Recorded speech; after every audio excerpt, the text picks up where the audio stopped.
Chat में सबको, हाँ सब लिख दीजिए। अगर आवाज आ रही है तो यस, यस कर दीजिए।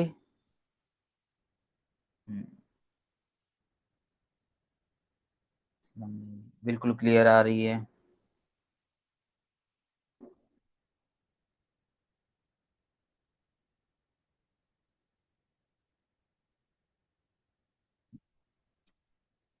दोस्तों कॉपी पेन लेकर बैठ जाइए और जो भी मैं बताता चला जा रहा हूं उसको नोट करते चले जाइए।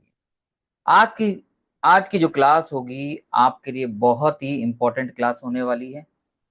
हर पॉइंट को आप नोट करेंगे उतना ज्यादा आपको समझ में आने वाला है।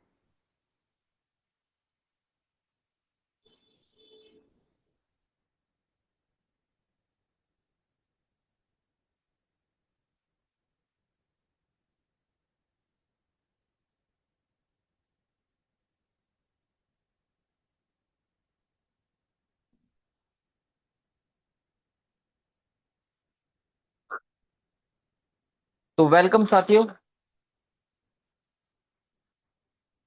वेलकम साथियों, आप सभी को इंश्योरेंस एजेंसी लेने के लिए। इंश्योरेंस एजेंसी हर किसी के हिस्से में नहीं आती। भगवान ने कुछ सिलेक्टेड लोगों को चुना है जिसके जिनको इंश्योरेंस एजेंसी मिली है। बहुत से ऐसे लोग भी हैं जो पढ़े लिखे नहीं है लेकिन इंश्योरेंस का काम करना चाहते हैं, इसलिए एजेंसी नहीं ले पाए। कुछ ऐसे भी लोग हैं जो इंश्योरेंस एजेंसी का एग्जाम पास नहीं कर पाए, काम करना चाहते थे, एक्स्ट्रा इनकम कमाना चाहते थे, लेकिन एग्जाम पास नहीं कर पाए, इसलिए एजेंसी नहीं मिल पाई। लेकिन आप उन खुश नसीब लोगों में से हैं जिनको ये एजेंसी मिली है। एक लेख मैं पढ़ रहा था, एक लेख में पढ़ रहा था कि एक स्त्री, एक महिला वेश्या क्यों बनती है, वेश्याओं के ऊपर एक एक लेख पढ़ रहा था मैं अखबार में। तो वहां पर बहुत सारी वेश्याओं का सर्वे हुआ कि क्यों बनी आप।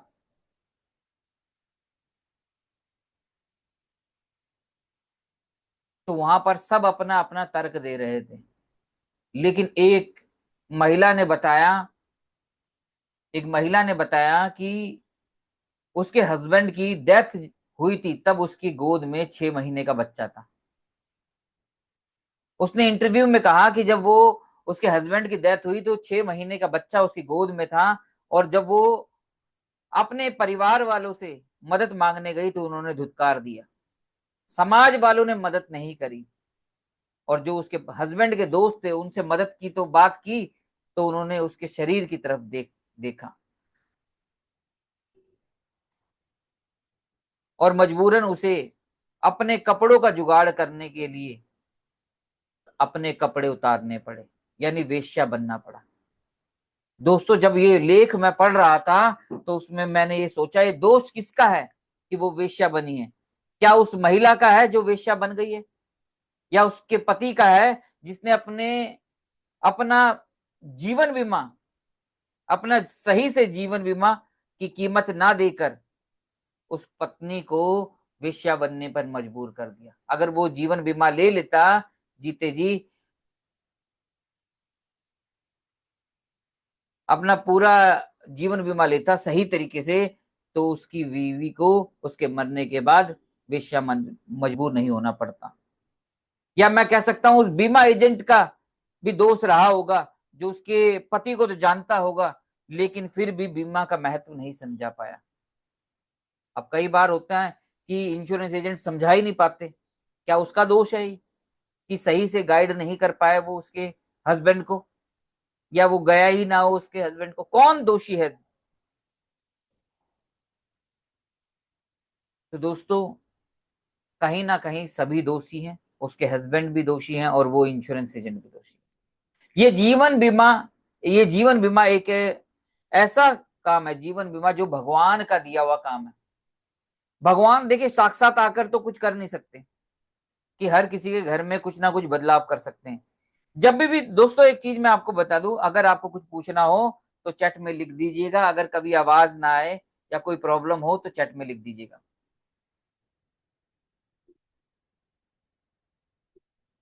ये भगवान का दिया हुआ काम है। भगवान डायरेक्ट तो खुद नहीं आ सकते थे, लेकिन उन्होंने इंश्योरेंस एजेंट के माध्यम से वो काम कर दिया।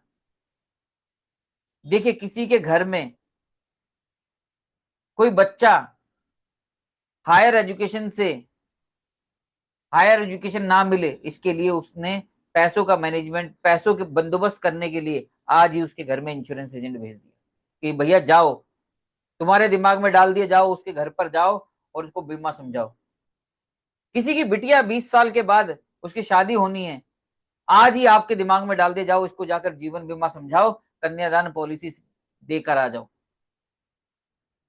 किसी के हस्बैंड की डेथ होने के बाद घर से बेघर उसका परिवार हो सकता है, दर दर की ठोकरें खा सकता है, इसलिए आज ही इंश्योरेंस एजेंट को दिमाग में डाल दिया, जाओ भैया उसका बीमा करके आ जाओ। तो भगवान डायरेक्ट तो आकर उसकी मदद नहीं कर सकता, लेकिन एक इंश्योरेंस एजेंट के माध्यम से वो काम करवाता है। तो ये भगवान का दिया हुआ बहुत ही अच्छा बिजनेस है इंश्योरेंस एजेंसी का। और जब हम भगवान का दिया हुआ काम, देखिए कोई जागरण होता है, कहीं भंडारा होता है, तो हम सब लग जाते हैं। क्यों? क्योंकि ये भगवान का दिया हुआ काम है। वहां पर हमें कोई थकान नहीं होती, वहां पर हमें कोई शर्म नहीं आती। जब हम खाना बांटते हैं तो हमें शर्म आती है क्या? नहीं। जब हम भंडारा करते हैं हमें शर्म आती है क्या? नहीं। जब भगवान का दिया हुआ काम हम करते हैं, ना तो हमें थकान होती है, ना ही शर्म आती है। और जब हम भगवान का दिया हुआ काम करते हैं तो भगवान हमें वो सब दे देता है जो हम पाना चाहते हैं। इसलिए इंश्योरेंस एजेंसी में अपनी जान लगा दो, लोगों से मिलने में, लोगों को समझाने में। आपके हर सपने इस इंश्योरेंस एजेंसी से पूरे होंगे।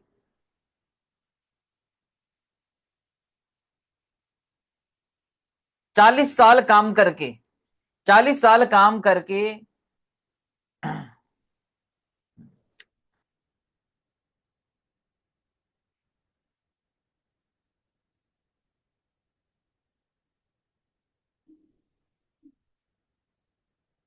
40 साल काम करके 10 साल आनंद लेते हैं, वो होते हैं 80% लोग। 40 साल लगातार काम कर रहे हैं, 40-50 साल काम कर रहे हैं, तब आखिरी के 5-10 साल एंजॉयमेंट कर रहे हैं। ये 80% लोग होते हैं। ये कौन होते हैं? जो नौकरी करते हैं।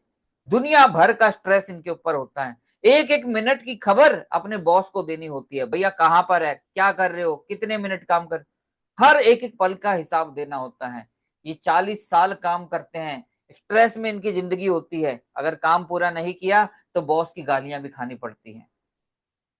मेरा एक दोस्त है, उसके बॉस ने उसको लैपटॉप दे रखा है, मोबाइल दे रखा है, लेकिन लैपटॉप उसको कहा है कि 24 घंटे अपने साथ रखना है। एक बार शादी के किसी प्रोग्राम में वो मेरे साथ में था, अचानक से उसको फोन आ गया, वहीं लैपटॉप खोलकर बातचीत करने लगा। बोला ये बॉस ने दिया है तो 24 घंटे मुझे इसका जवाब देना होता है। मैं कहता हूँ यार, कैसी जिंदगी लोग ऐसी जी रहे हैं। यानी आखिरी के 10 साल एंजॉय करने के लिए 80% लोग ये नौकरी पर लगे हुए हैं। और 10 साल काम कर लो, 40 साल आनंद करना चाहते हैं, 10 साल अगर लगातार एमडीआरटी कर लिया आपने, अगले 40 साल तक एंजॉयमेंट करेंगे। ये ऐसे 20% लोग होते हैं। ये कौन होते हैं? जिनके पास इंश्योरेंस एजेंसी है। आप देखेंगे इंश्योरेंस एजेंट आज लाखों रुपए कमा रहे हैं, करोड़ों रुपए कमीशन आ रही है। भरत पारेख जैसे, राजेश सितोस्कर जी जैसे लोग इंश्योरेंस एजेंट हैं, जिनके पास 4-4, 5-5 करोड़ रुपए कमीशन आ रहा है साल का, सालाना रिन्यूएबल का। अगर वो चाहें आज ना काम भी करें तो भी उनके पास पैसा आता रहेगा। ऐसा इंश्योरेंस एजेंसी के अंदर ताकत है। एक कहानी मैं आपको बता देता हूं। एक कहानी मैं आपको बता देता हूं, इंश्योरेंस एजेंसी की जो पावर है, उसके बारे में, क्या पावर है इंश्योरेंस एजेंसी की, उसके बारे में आपको बताता हूं। एक बार एक आदमी तपस्या कर रहा था, भगवान की तपस्या कर रहा था, नदी किनारे बैठा हुआ था, तपस्या कर रहा था। तो भगवान प्रसन्न हो गए और भगवान ने बताया कि क्या चाहिए बताओ। तो भगवान ने जब पूछा तो उसने सोचा कि क्या मांगू। उसको कुछ समझ नहीं आया। उसने कहा कि भगवान आप मेरे साथ सदा बने रहें, आप हमेशा मेरे साथ रहें। भगवान ने कहा तथास्तु, और भगवान गायब हो गए।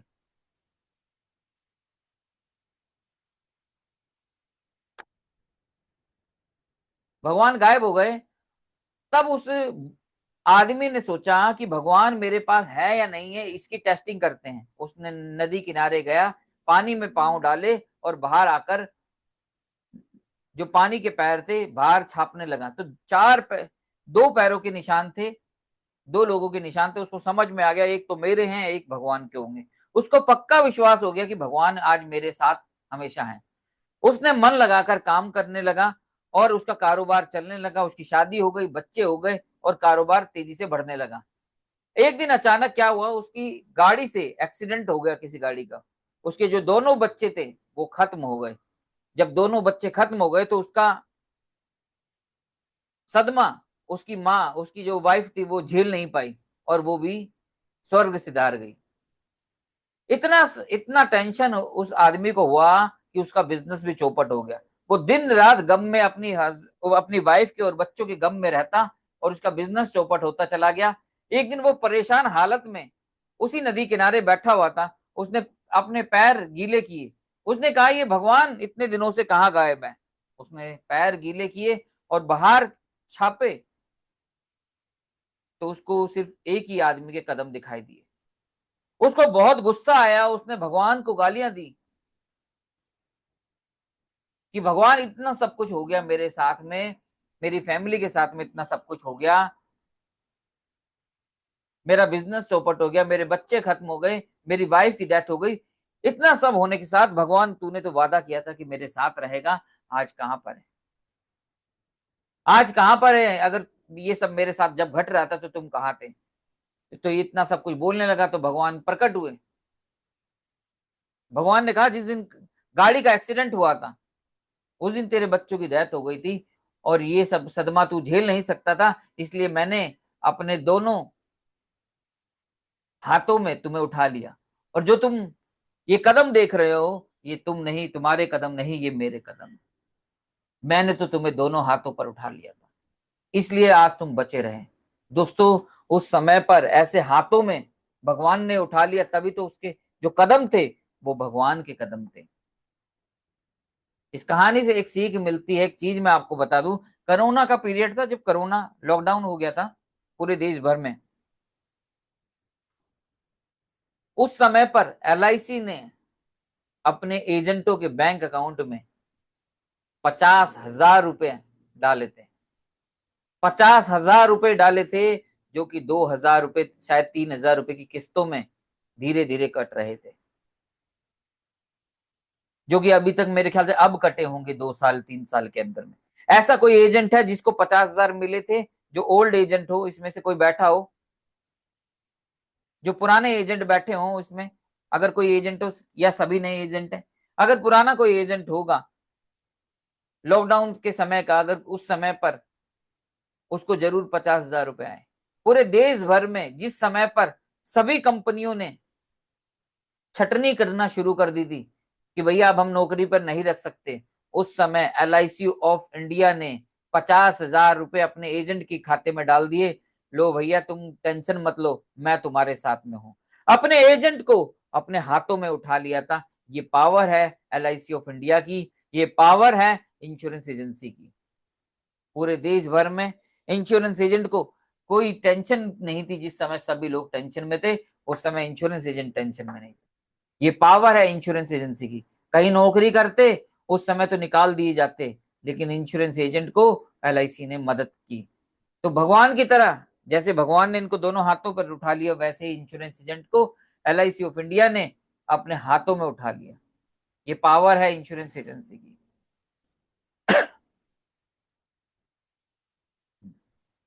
कोई 5-10 साल पुराना एजेंट है?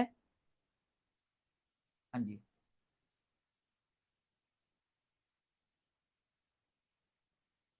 तो उसको मालूम होगा।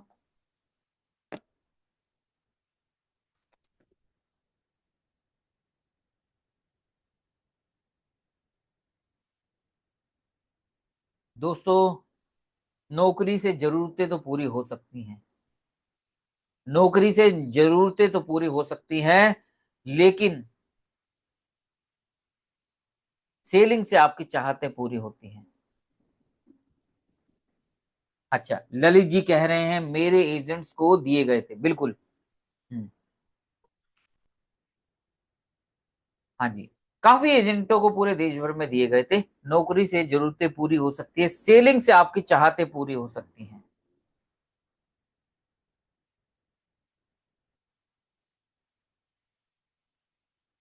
हम्म, हाँ, जो अभी तक कट रहे हैं, मतलब अभी तक कट रहे हैं, कटे हैं पैसे, मतलब बहुत कम, 1,000, 2,000 रुपए, 50,000 रुपए। बताइए कहाँ, कौन सी ऐसी कंपनी है जो इंटरेस्ट फ्री ये सब चीजें दें। नौकरी से जरूरतें पूरी होती हैं, सेलिंग से आपकी चाहतें पूरी होती हैं।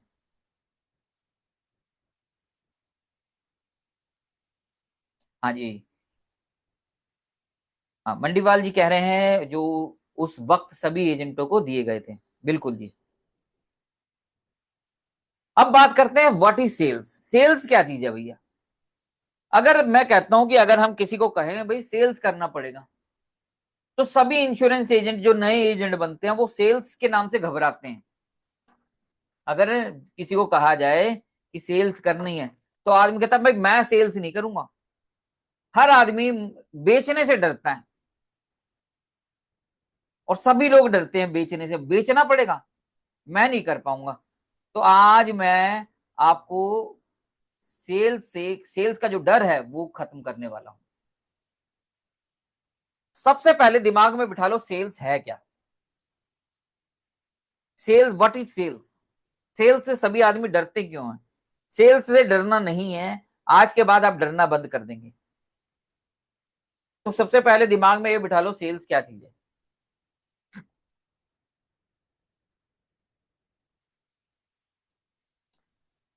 इसके लिए मैं आपको एक छोटी सी अपनी एक बात बताता हूं। मैंने अपने दोस्तों को, आज से 3 साल पहले की बात है, आज से 3 साल, 2.5 3 साल पहले की बात है, मैंने अपने दोस्तों को पैसा उधार दिया था। किसी को 50,000 दिया था, किसी को 10,000 दिया था, किसी को 1 लाख दिया था, किसी को 2 लाख दिया था। टोटल मैंने सबको 3 4 5 दोस्तों को दिया था। अब कुछ लोगों ने, 10 लोगों में से, 10 लोगों को मैंने मान लीजिए उधार दिया, और 10 लोगों में से 5 लोगों ने तो मेरा सही समय पर जो पैसा देना था दे दिया। लेकिन 5 ऐसे लोग हैं जिन्होंने पैसा वादा पूरा नहीं किया, जिस समय पैसा देने का वादा किया था उस समय अभी तक पैसा नहीं दिया। अब मैं उनको फोन करता हूं, तो कभी फोन उठाते हैं मेरा, कभी नहीं उठाते। कभी कभी मेरे दोस्त मेरा नंबर ब्लॉक कर देते हैं,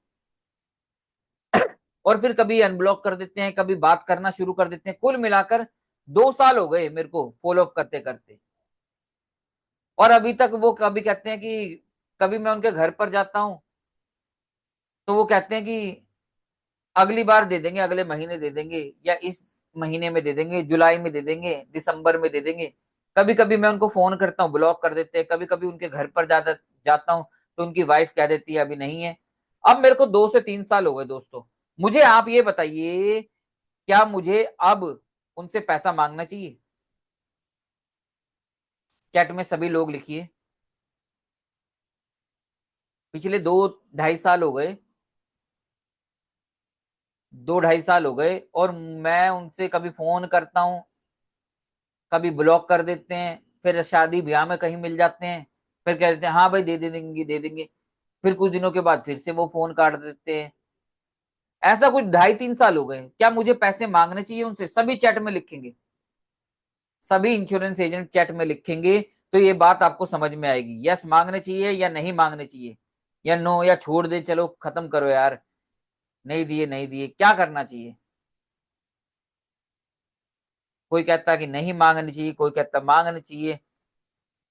आगे की जिंदगी देखें।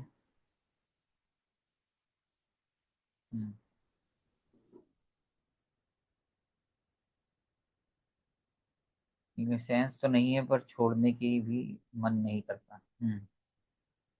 यस, नीलम जी कह रही हैं सेंस तो नहीं है पर छोड़ने का भी मन नहीं करता। और असलम जी कह रहे हैं फॉलो अप तक तो जरूरी जारी रखो ताकि पैसे बयान सही आ जाए। तो जब मैंने ये सब चीजें मैंने एक मीटिंग में ये पूछी, तो कुछ लोगों ने कहा कि पैसे सर मांगी, कुछ लोगों ने कहा सर छोड़ दीजिए, काहे को टेंशन लेते हैं, इससे अच्छा नए पे ध्यान दीजिए, क्यों मांगते हैं, क्या छोड़िए, जो हुआ हुआ, आगे से ध्यान रखिए। तो मैं आपको बता दूं, अगर नहीं मांगेंगे तो कभी मिलेंगे नहीं, और मांगेंगे तो आज नहीं तो कल, नहीं तो एक महीने बाद, नहीं तो एक साल के बाद, नहीं तो 10 साल के बाद मिलने के चांसेस हैं। और नहीं मांगेंगे तो मिलने के चांसेस नहीं है। मानकर चलते हैं दुनिया के हर शख्स के ऊपर मेरा पैसा उधार है। जैसे हमने ये ट्रेनिंग आपको सेल किया, जैसे आप लोगों ने मेरा कोर्स ज्वाइन किया, उसके बदले में मेरे को फीस मिली है। मैंने ये फीस समझ लीजिए मेरा आपके ऊपर उधार था जो मैंने ले लिया।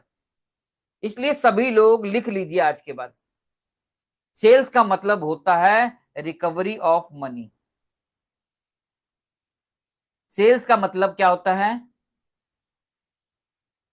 Recovery of money.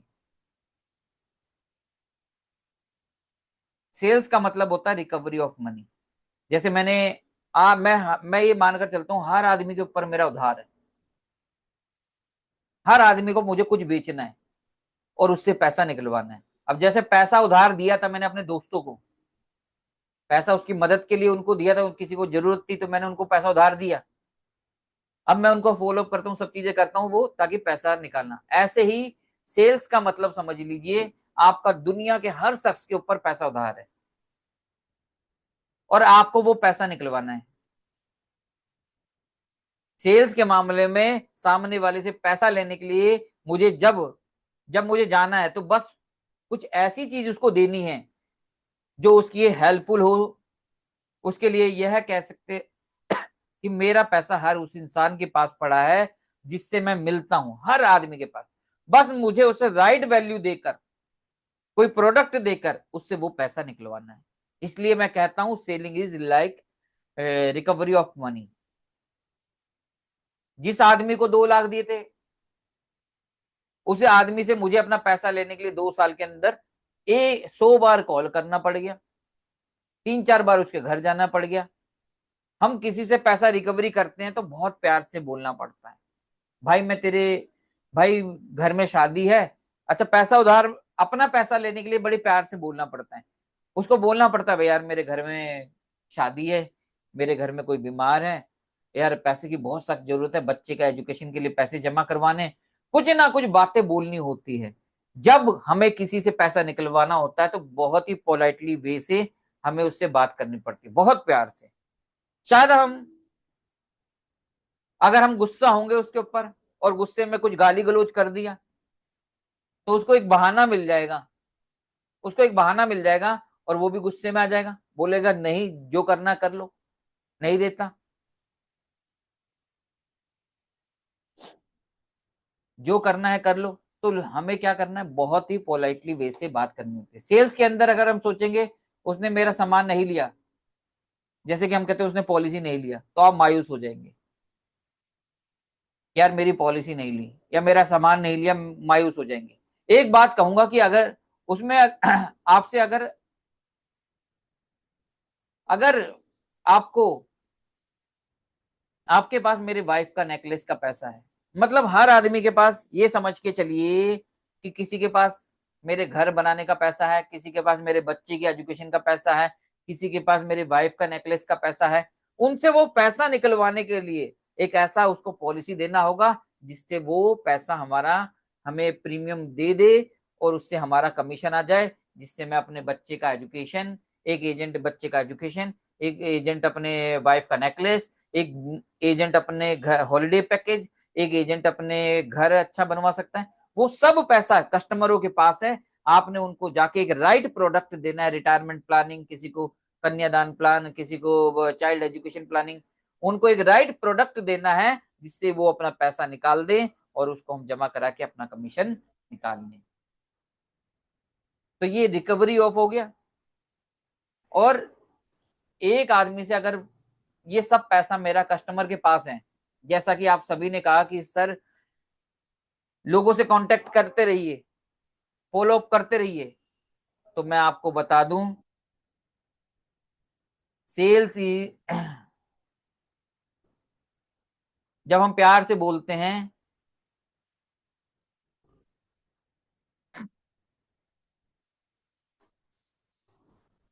तो हम उससे रिलेशनशिप बना रहे हैं, क्यों पोलाइटली वगैरह बोल रहे हैं, पोलाइटली बोल रहे हैं भाई मेरे घर में शादी है ये वो, तो हमें प्यार से बोलना पड़ता है। इसलिए selling is like relationship business. 100 बार भी कस्टमर बुलाएं तो 100 बार चले जाओ, क्योंकि उनके पास पैसा है।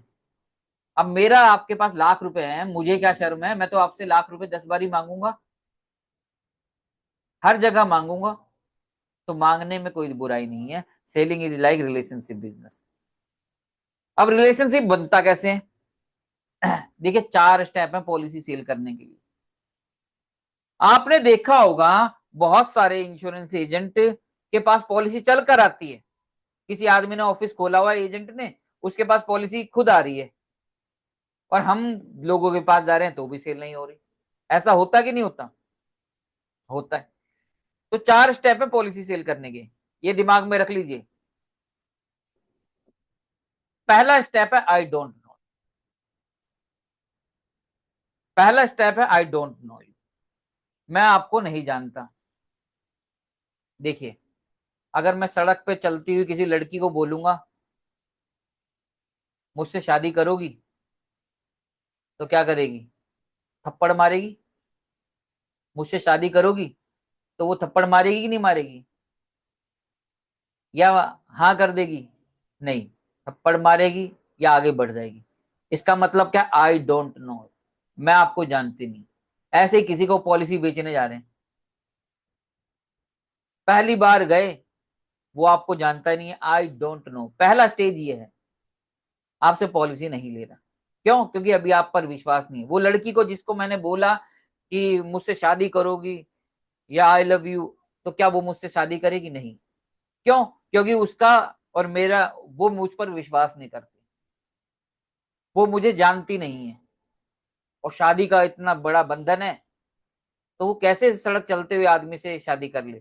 तो वैसे ही अगर पॉलिसी 15 साल 20 साल का एक संबंध है, एक रिलेशनशिप है, तो आदमी जल्दी से विश्वास नहीं करता, इसलिए पॉलिसी नहीं लेता। तो अगर कोई आदमी को आप पहली बार मिले, उसने मना कर दिया, तो घबराने की जरूरत नहीं है।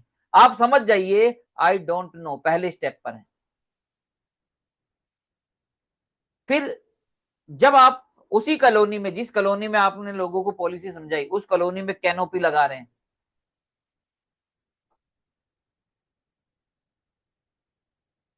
उस कॉलोनी में कैंप लगा रहे हैं, सर्विसिंग कैंप लगा दिया, आपने स्टैंडी लगा दिया, प्रोमो टेबल लगा दिया, सर्वे कर रहे हैं, तो आदमी दोबारा उसकी नजर के सामने से गुजरा।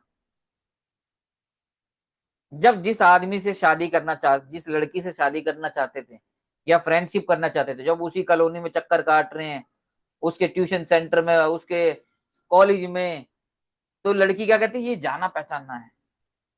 2 बार 3 बार देखती है तो जाना पहचाना हो गया। वैसे ही जब कस्टमर आपको देख रहा है कैंप लगाते हुए, आपको देख रहा है सर्विसिंग देते हुए, तो वो जानने लगता है। 2 से 3 बार देखता है तो फैमिलियर हो जाते हैं। फिर वो आपको जानने लग जाता है, गुप्ता जी हैं, शर्मा जी हैं, जानने लग जाता है। लेकिन पॉलिसी अभी भी सेल नहीं हुई। भाई 2 3 बार मिले तो इसका मतलब ये थोड़ी अभी जान रहे हैं, पहचान रहे हैं। फिर तीसरा स्टेप आता है, फिर थर्ड स्टेप आता है आई ट्रस्ट यू। जब आप उसकी कुछ मदद कर देते हैं, किसी का लोन दिला दिया, किसी का एड्रेस चेंज करा दिया, किसी का कुछ मदद कर दी, किसी के घर में सिलेंडर खत्म हो गया था, पड़ोस वाले को उसको सिलेंडर दे दिया, कुछ मतलब रिलेशनशिप हो गया, उसको विश्वास हो गया यार ये बंदा मेरे भले के बारे में जानता है। I trust you, then I will pay you, then I will marry you, then I will marry you. लड़की कहेगी आई विल मैरी यू। क्यों? क्योंकि पहले स्टेज में मिले उसको जानती नहीं थी, पहचानती नहीं थी, दूसरे में उसको फेमिलियर होने लगी, जानने लगी। जब आपने उसकी मदद कर दी तो फिर वो आई ट्रस्ट यू हो गया, then I will pay you हो गया। हम पहले ही स्टेप पर हार जाते हैं कि सर मैं तो गया, पॉलिसी समझाई, लेकिन उसने समझी नहीं। भैया आई डोंट नो यू पे, फिर दूसरी तीसरी बार फॉलो अप करने जाओगे, कभी उसको गिफ्ट दे दोगे छोटा मोटा, कोई डायरी दे दी, कोई कैलेंडर दे दिया, कोई पेन दे दिया, फिर उसको ट्रस्ट आने लगेगा। ट्रस्ट आएगा तो then I will pay you. अब कोई एजेंट है, पुराना एजेंट है, 16 साल से काम कर रहे हैं, 15-20 सालों से काम कर रहे हैं, 15 सालों से काम कर रहे थे, कोई एमडीआरटी कुछ नहीं हुआ हो, जान रहे हैं, मार्केट में निकल रहे हैं, निकल रहे निकल रहे हैं। आज उन्होंने 1 करोड़ का ऑफिस भी खरीद लिया, आज उनके सीएलआईए भी बन गए, आज उनके अंडर में बहुत सारे एजेंट भी काम कर रहे हैं। तो एक बड़ा लेवल उन्होंने अचीव कर लिया। पहले 10-12 साल तक कोई रिजल्ट नहीं आया, लेकिन बाद में एकदम से बड़ा रिजल्ट आया। एमडीआरटी भी हो गए, सीओटी भी हो गए, सीएलआईए भी बन गए, बहुत कुछ एक साथ में उनके साथ में हो रहा है। ऑफिस भी खोल लिया, 1 करोड़ का घर भी ले लिया। अब देखिए कहीं नौकरी करते तो ये सब चीजें नहीं आती, लेकिन ये 4 स्टेप करेंगे। लेकिन किसी और एजेंट को देखकर डिमोटिवेट मत होइए कि वो तो सर उसका तो बड़ा काम हो रहा है, उसको बोलने आता है। वो भी आपकी तरह कभी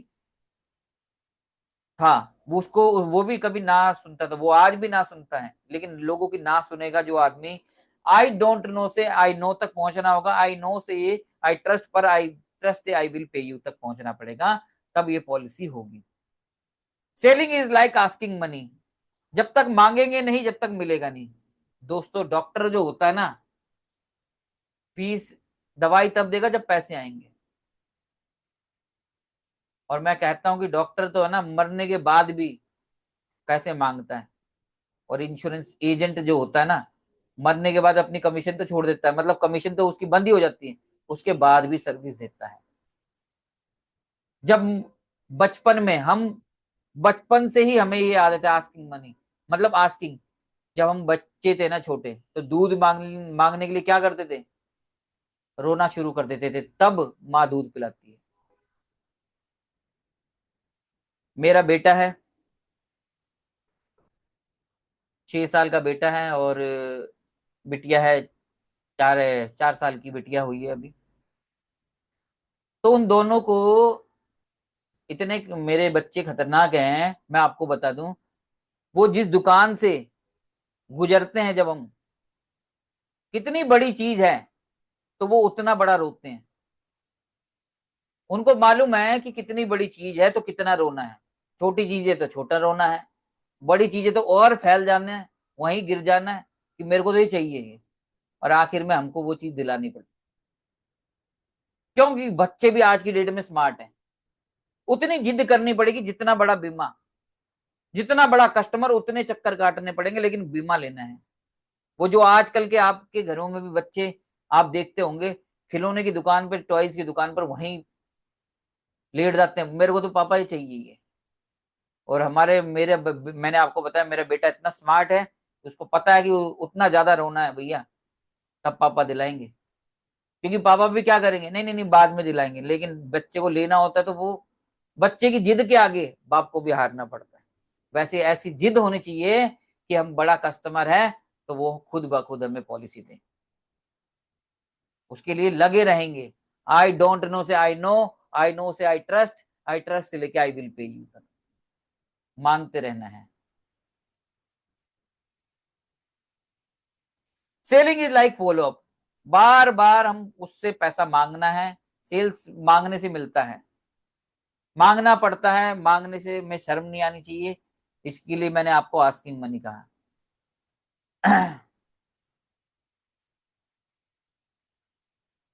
तो अभी तक हमने क्या सीखा है, what is sales. Sales is like recovery of money, relationship का बिजनेस है, आस्किंग मनी है, और फॉलो अप करना होगा। अगर हम फॉलो अप कर रहे हैं, अगर हम फॉलो अप कर रहे हैं,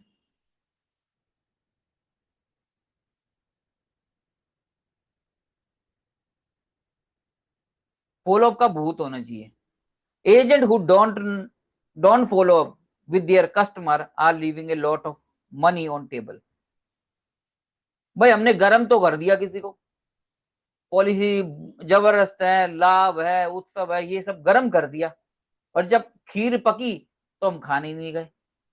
तो agent who don't follow up, जो फॉलो अप नहीं करता एजेंट, उसका बहुत सारा पैसा वहीं टेबल पर छूट गया। मान लीजिए किसी से मिलने गए और फॉलो अप ही नहीं किया, सही से करते नहीं रहे, तो समझ लो पैसा रेडी था, उसको कोई और ले जाएगा। आप नहीं जाएंगे, कोई और। इसलिए आप देखते हैं कि कई एजेंट, हम पहली मुलाकात में गए और किसी आदमी को पॉलिसी समझाई और वो लेने के लिए रेडी हो गया। वो कैसे रेडी हो गया? वो 10-12 एजेंटों से मिल रहा है, कहीं सड़क पर उसने देखा ये जीवन बीमा का ये इंडेक्स प्लस बढ़िया पॉलिसी है, ये निवेश प्लस बढ़िया है, वो गर्म हो ही जा रहा है, लेकिन उस बाकी एजेंट ने उसका फॉलो भी नहीं किया लगातार, और जैसे ही आप गए उसने पॉलिसी ले ली। इसका मतलब है समझाया किसी और ने, खाया आपने। लेकिन अगर आप सही एजेंट उसको लगातार फॉलो अप करता रहता, तो वो उसी से पॉलिसी लेता। Selling is like helping. Selling is like helping. अब आप बताइए, सेलिंग एक हेल्पिंग होता है। अगर किसी ने, अगर आज मुझे,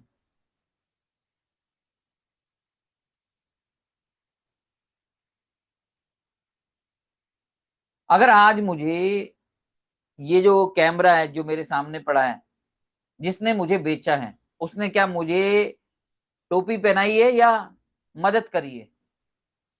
ये कैमरा जो मेरे सामने है, जिसकी मदद से आप देख रहे हैं, उसने, जिस आदमी ने ये कैमरा बेचा है, उससे मेरी मदद हुई है या उसने मुझे पागल बनाया है? उसने मेरी मदद करी है। ये जो लैपटॉप मेरे सामने रखा है, ये लैपटॉप जो इसने सामने रखा है, जिसने मुझे सेल किया, उसने मेरी मदद करी इस बिजनेस को आगे बढ़ाने में, या मुझे टोपी पहनाई है? ये जो चश्मा मैंने पहना है, जिसने मुझे सेल किया है, क्या उसने टोपी पहनाई है या मुझे मदद करी है? मेरी मदद करी। अगर ये चश्मा मैं पहना है तभी मुझे साफ दिख रहा है ना, तो मदद करिए। तो जिसने मुझे ये मोबाइल बेचा है, जिससे मैं अपना बिजनेस बढ़ा रहा हूं, उसने क्या मुझे टोपी पहनाई है या मेरी मदद करी है? मदद करी है। दोस्तों, selling is like helping. Selling is like helping. हम लोगों की मदद करने जा रहे हैं, हम लोगों की मदद करने जा रहे हैं। मैं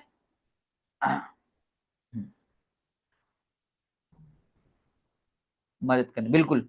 मान लीजिए मैं आज एक इंश्योरेंस एजेंट हूं, मैं आपके घर में, घर पर पॉलिसी बेचने आ रहा हूं आज।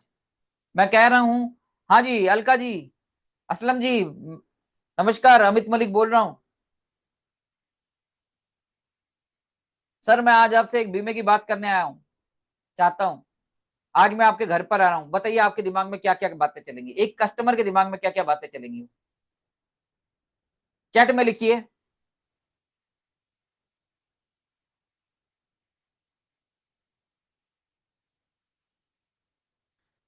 अगर मैं आपके घर में बीमा समझाने आ रहा हूं, मैं कह रहा हूं नमस्कार जी, मैं आपके घर पर आ रहा हूं एक बीमा समझाने के लिए, तो आपके दिमाग में क्या क्या बातें चलेंगी?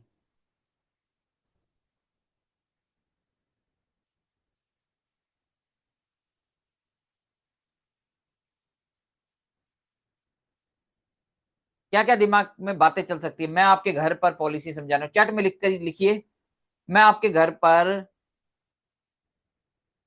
पॉलिसी समझाने आ रहा हूं।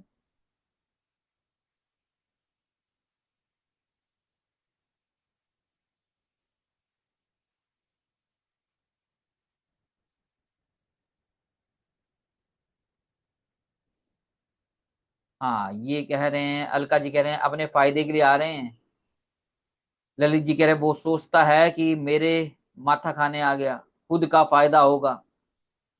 हाँ जी, ये सारी बातें उसके दिमाग में चली। आज पैसे लेकर ही जाएगा, आ गया दिमाग खाने, कैसे इसको अवॉइड करूं, बच्चों को बोल दूंगा घर पर नहीं है, बोल देना, ऐसी ऐसी बातें, कमीशन मिलेगा इसलिए आ गया फिर से।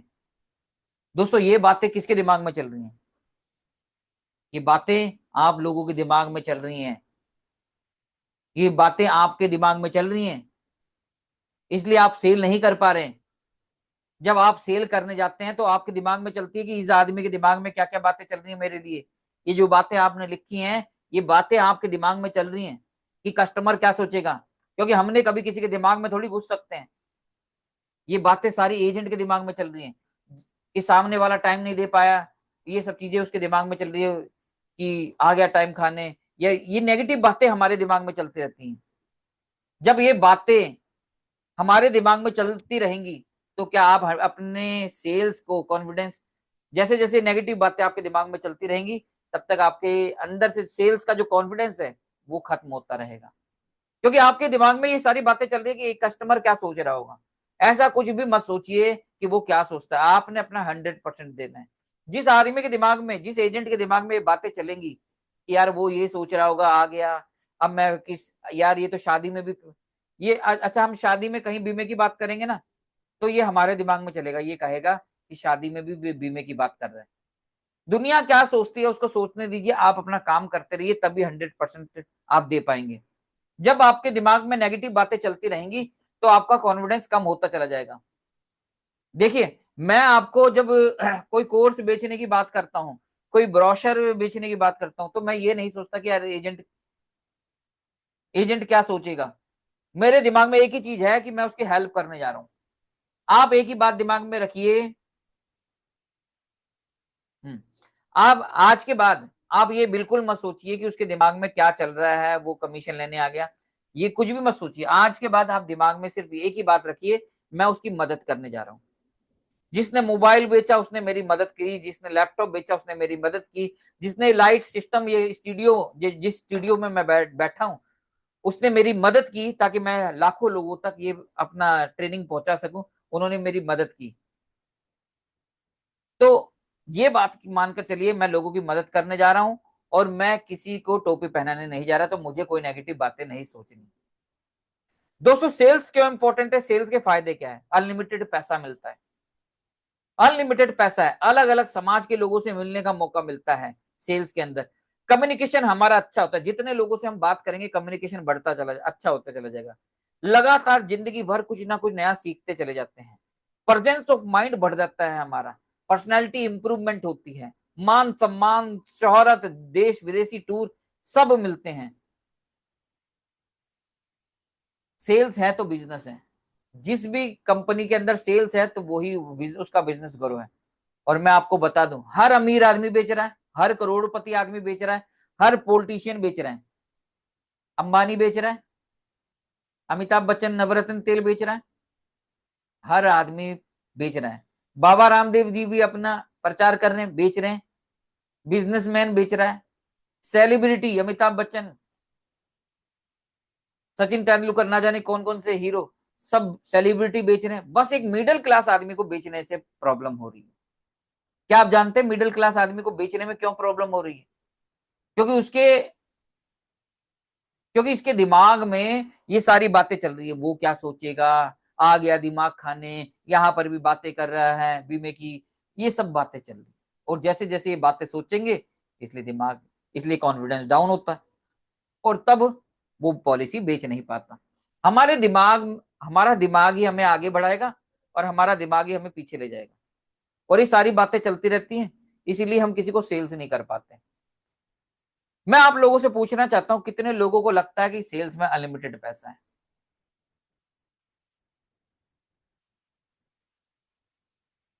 कितने लोगों को लगता है सेल्स में अनलिमिटेड पैसा है?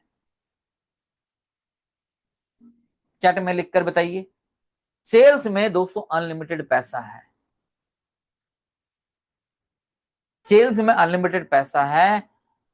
आप सेल्स क्यों नहीं कर पाते? क्योंकि सारी कन्वेंस, जो सारी बातें है ना आपके दिमाग में चल रही है ना, ये कि आ गया, आज अपनी कमीशन के लिए आएगा, ये सारी बातें हमारे दिमाग में चल रही है, हम इसलिए हम सेल्स नहीं कर पाते।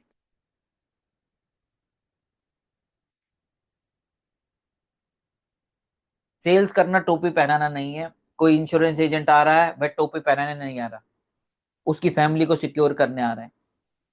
अगर कोई सोचता है टोपी पहनाने आ रहा है, तो वो अपनी फैमिली को टोपी पहना रहा है बहाने मारकर। सामने वाला क्या सोचेगा, ये बातें हमारे दिमाग में ये जो चलती रहती हैं, ये इसलिए चलती है क्योंकि हम गधे सेल्समैन से मिलते हैं। गधे सेल्समैन मतलब जिनको बेचना आता नहीं है, जो सीखना भी नहीं चाहते, इसलिए अपनी इमेज खराब कर रखी है उन्होंने, और वह आपको नेगेटिव बातें करेगा। कभी भी आपको कभी नेगेटिविटी आ रही है तो ऐसे एजेंट से ना मिलें जो बिल्कुल, जो ब्रांच में खाली बैठे हुए हैं, कुछ भी काम नहीं करते, कोई बड़ा अचीवमेंट नहीं किया, ऐसे एजेंट से बिल्कुल ना मिले। अगर मिलना है तो अपने डेवलपमेंट ऑफिसर से मिले, अपने ब्रांच मैनेजर से मिले। एक डेवलपमेंट ऑफिसर, एक ब्रांच मैनेजर आपका हाथ पकड़ने के लिए तैयार है, आपको ऊपर उठाने के लिए, तो वो हमेशा आपको पॉजिटिव बातें, आपको अच्छी चीजें बताएगा। और जो नेगेटिव एजेंट से आप ब्रांच में बैठकर गप्पे मारेंगे कहीं से, तो वो कहेगा यार मार्केट में काम नहीं है, कोई कोई बिजनेस नहीं लेता। कभी भी ऐसे एजेंटों से ना मिले, हमेशा इग्नोर करें ऐसे एजेंटों के साथ में।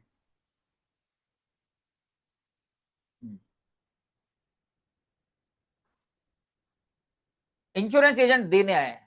हाँ, एक बात मैं आपको बता दूं, ये सर ने बहुत अच्छी, बीएल सर ने बहुत अच्छी बात बताई है। आज से मैं आपको एक चीज बताता हूँ। आज से बहुत साल पहले की बात है, जब मैंने अपना सेल्स के अंदर करियर स्टार्ट किया था, तो मैं मायूस था।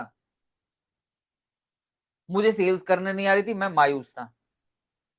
और मैं किसी से मीटिंग करके आया था, ले लो पीछे प्रोडक्ट उनको कह रहा था कि मेरा ट्रेनिंग ज्वाइन कर लो, किसी तरीके से ले लो इस तरीके से।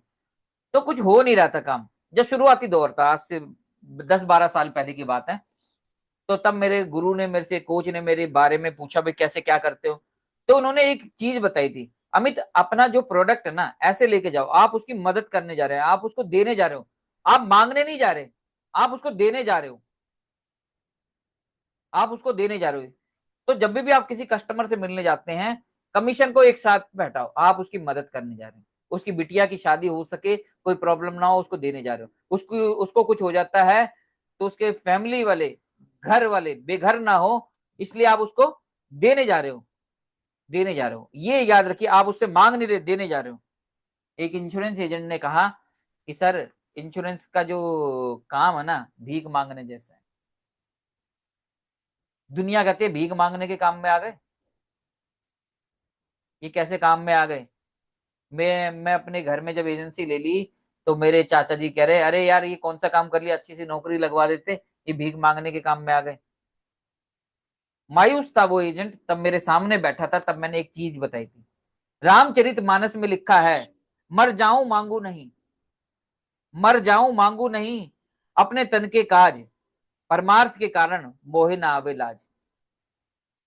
रामचरितमानस में लिखा है दोस्तों, मर जाऊं मांगू नहीं, अपने तन के काज, परमार्थ के कारण मोहे ना आवे लाज। दोस्तों अगर हम किसी और के, अपने लिए भीख मांगते हैं ना, तो ये गलत है। लेकिन अगर हम किसी और के लिए भीख मांग रहे हैं, तो ये गलत नहीं, अच्छी बात है। हम भीख अपने लिए नहीं मांग रहे इंश्योरेंस की, हम किसी और के घर वाले उसके ना रहने पर बेघर ना हो जाएं और दर दर की भीख ना मांगे, इसलिए आज हम उनसे इंश्योरेंस की भीख मांग रहे हैं। ये रामचरितमानस में लिखा है। दोस्तों हम किसी के घर पे चक्कर काट रहे हैं, 10 बार काटेंगे, 20 बार काटेंगे, हम उसके लिए काट रहे हैं। ये दिमाग में माइंडसेट लेकर चलिए, सारा खेल माइंडसेट का है जी। रावण और राम दोनों राशि सेम थी, लेकिन क्या फर्क था, माइंडसेट का। रावण के पास सब कुछ होते हुए भी हार गया क्योंकि माइंडसेट गलत था, और राम जी के पास कुछ भी नहीं था फिर भी माइंडसेट ठीक था, जीत गए। तो अपना माइंडसेट ठीक करना पड़ेगा सेल्स के लिए। सारी कमी यहां पर है, सारी कमी हमारी सेल्स के लिए है।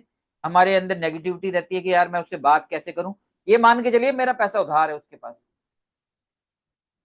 सेल्स का मतलब ये नहीं है कि बातें करना और प्रोडक्ट को एक्सप्लेन करना। सेल्स का मतलब है कि मैं अपने प्रोडक्ट को, अपने प्रोडक्ट की मेरी जो फीलिंग है, जो मेरे इमोशंस है, जो मेरे प्रोडक्ट के प्रति कन्वेंशन, कन्विक्शन है, वह मैं आपके अंदर ट्रांसफर कर रहा हूं, वो सेल्स है, वो सेल्स है।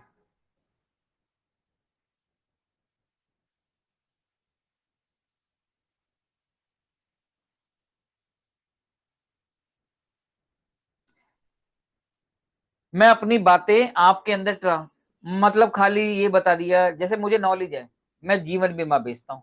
सर, एक बहुत अच्छी पॉलिसी आई है जीवन बीमा की, जिंदगी के साथ भी, जिंदगी के बाद भी, इतने साल भरोगे तो इतना मिल जाएगा, इतने साल भरोगे तो इतना मिल जाएगा। नहीं दोस्तों, खाली प्लान बताना, कंपनी के बारे में बताना सेल्स नहीं है। Selling is transferring confidence, emotions, feelings of product.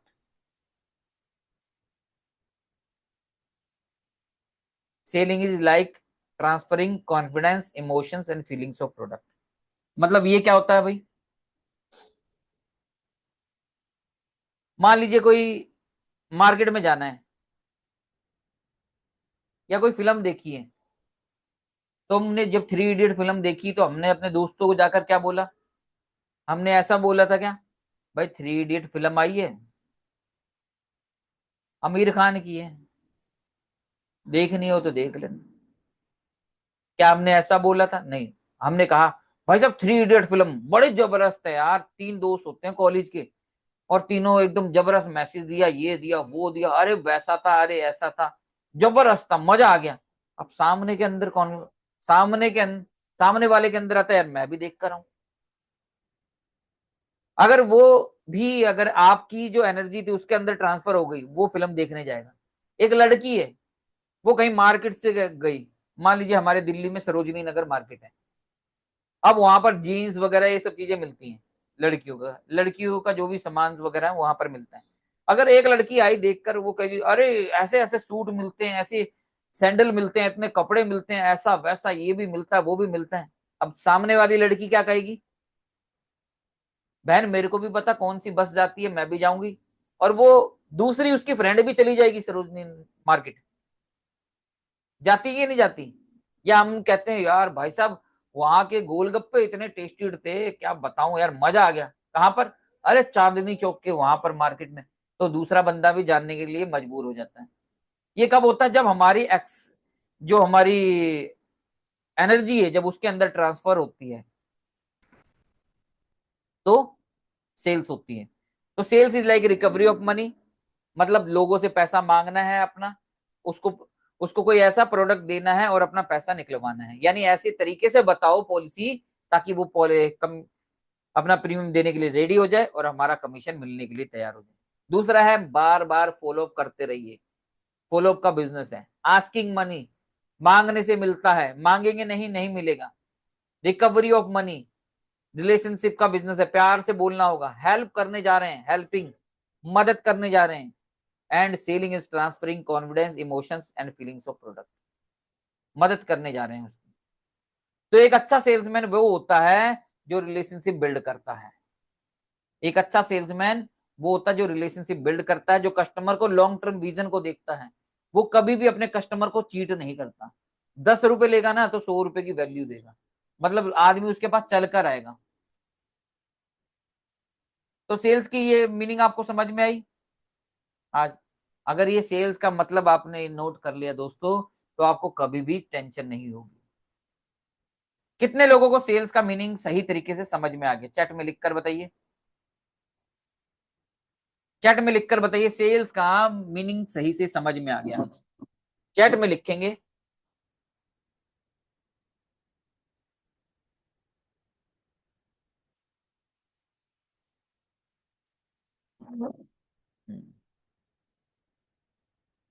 तो दोस्तों ये प्लेट आप देख रहे हैं, ये मेरे ऑफिस में लगी रहती है। Sales, what is sales? Selling is like recovery of money, sales is like relationship business, sales is asking money, sales is follow up, sales is helping, sales is transferring confidence, emotions, feelings of product. ये ये बात ये मेरे table पर हमेशा लगी रहती है, ताकि मुझे याद आता रहे कि मैं लोगों की हेल्प करने जा रहा हूँ। मेरे लोगों के पास मेरा पैसा उधार है, मुझे प्यार से बात करनी है, मुझे अपना पैसा निकलवाना है। क्योंकि मेरे बच्चों का नेकलेस, मेरे बच्चों का स्कूल का फीस, वाइफ का नेकलेस, हॉलिडे पैकेज, मेरा अच्छा बंगला, मेरे गाड़ी के पैसे सब आप लोगों के पास है। तो मुझे कुछ ऐसा कोर्स बेचना है आप लोगों को, और आपसे फीस वसूलना है, उससे आपका हेल्पफुल प्रोडक्ट देना है और अपना पैसा निकलवाना है, जिससे ये सारी चीजें हो। तो यही सेल्स का मंत्र है।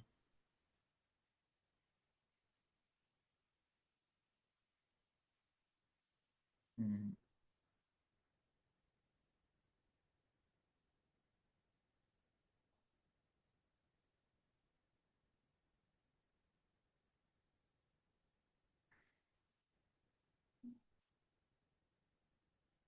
रोज 20, सेल्स का मतलब है 20 लोगों को जगाना। अब बीमा बेचना चाहते हो तो ये मानकर चलो कि रोज हमें 20 लोगों से बात करनी है। जैसे ट्रेन जा रही हो और ट्रेन में हर आदमी का स्टेशन आ जाता है, कई बार स्टेशन आ गया और वो आदमी सोता रह गया, तो आप क्या कहते हो, भाई साहब स्टेशन आ गया जाग जाओ। अरे स्टेशन आ गया, फिर वो जागता है। तो ऐसे ही आपने रोज मानकर चलिए 20 लोगों को जगाना है कि भैया आपका स्टेशन आ गया। हर आदमी का स्टेशन है, किसी की बिटिया की शादी आने वाली है उसका स्टेशन है, किसी के बच्चे का एजुकेशन आने वाला है वो स्टेशन है, किसी का डेस्टिनेशन आने वाला है कि उसका रिटायरमेंट आने वाला है। हर आदमी का डेस्टिनेशन है, आने वाला है, उसका स्टेशन है, उसको जगाना है। और आज जगाना कब है, आज, तब जाकर वो उसको स्टेशन पर सही पहुंच पाएगा। तो रोज 20 लोगों से जीवन बीमा की बात करनी है। मैं मानकर चलता हूं आज आपका पहला दिन है, मैं मानकर चलता हूं आज आपका पहला दिन है, आप बीमे के बारे में समझा रहे हैं। पहले दिन 20 लोगों से बात करी, पहले दिन 20 लोगों से आज आपने पहली बार बात करी और 20 के 20 लोगों ने मना कर दिया। 20 लोगों ने मना कर दिया कि मुझे बीमा नहीं लेना। पहले दिन फेलियर। जब पहले दिन आपको फेलियर हुआ तो क्या हुआ, 20 लोगों तक आपकी ब्रांडिंग पहुंची। भाई 20 लोगों ने मना कर दिया, आपने 20 डोर टू डोर मार्केटिंग गए, शॉप टू शॉप मार्केटिंग गए, आपने 20 लोगों से बात करी फोन पर, कैसे 20 लोगों तक आपकी ब्रांडिंग हो गई कि आप जीवन बीमा बेचते हैं। 20 लोगों तक आपका विजिटिंग कार्ड चला गया, ब्रांडिंग हो गई। दूसरा फायदा, जब दूसरे दिन आप गए मार्केट में तो आपके पास पहले दिन तो कोई एक्सपीरियंस नहीं था बात करने का, कैसे शुरुआत करनी है, कैसे बात करनी है, आप सोच रहे हैं बात करूं नहीं करूं। लेकिन जब आप दूसरे दिन आप 20 लोगों से बात करेंगे तो एक फायदा होगा, आपके पास 20 लोगों से बात करने का एक्सपीरियंस होगा। आप फ्रेशर नहीं है, 20 लोगों से बात करने का एक्सपीरियंस होगा। दूसरे दिन भी आपने 20 लोगों तक बात करी, कोई बीमा नहीं किया, किसी ने कहा बाद में लूंगा, किसी ने कहा अभी नहीं लूंगा, किसी ने कहा समझा देना, किसी ने कुछ कहा, लेकिन बीमा नहीं बिका। तो दूसरे दिन क्या फायदा हो गया, अब तक आपके पास 40 लोगों तक बीमे की बीमे की ब्रांडिंग हो गई। 40 लोगों तक आपका ब्रोशर चला गया, आपका विजिटिंग कार्ड चला गया। गया कि नहीं गया, गया। तीसरे दिन आप मार्केट में जाते हैं तो आपके पास 40 लोगों से बात करने का एक्सपीरियंस था। एक आदमी पहले दिन बात कर रहा है जिसको कोई एक्सपीरियंस नहीं है, एक आदमी को 40 दिन तक 40 लोगों से बात करने का एक्सपीरियंस हो चुका है। तो बढ़िया स्पीच होगी कि नहीं होगी, बढ़िया होगी। अब तीसरे दिन भी आप मार्केट में गए, 20 लोगों से बात करी और कोई बीमा नहीं बिका, किसी ने कुछ कहा, किसी ने कुछ कहा। अब तक आपकी 3 दिन में 60 लोगों तक ब्रांडिंग हो गई और 60 लोगों तक बात करने का एक्सपीरियंस हो गया। दोस्तों मैं आपको बताता हूं, फियर और कॉन्फिडेंस। पहले दिन जब आप गए थे मार्केट में तो आपको डर बहुत ज्यादा था, कैसे बात करूं कैसे ना करूं, और कॉन्फिडेंस बहुत कम था। लेकिन जब लगातार आप 20 लोगों से बात करते चले जा रहे हैं तो जो डर था वो कम हो गया और जो कॉन्फिडेंस था वो बढ़ गया। और जब मैं कहता हूं कि लगातार आप काम करते चले जा रहे हैं, काम करते चले जा रहे हैं, काम करते चले जा रहे हैं, तो डर कम हो जाएगा और कॉन्फिडेंस बढ़ता चला जाएगा। लेकिन होता क्या है कि हम पहले दिन ही नहीं निकल पाते और हम लगातार काम नहीं करते, तो कॉन्फिडेंस बनता बिगड़ता रहता है। लगातार काम करते रहेंगे, बात करने का एक्सपीरियंस बढ़िया होगा। तो ऐसे करते हम रोज मार्केट में निकल रहे हैं, रोज 20 लोगों से बात कर रहे हैं। मैं कहता हूं अगर हम डेली 20 लोगों से बात करते हैं, महीने में सिर्फ 25 दिन, 25 दिन हमने काम किया तो महीने का कितना हो गया, कितने लोगों से मिले, चैट में लिखिए। अगर रोज हम 20 लोगों से बात करते हैं और 25 दिन ही काम किया तो कितने लोगों से बात किया,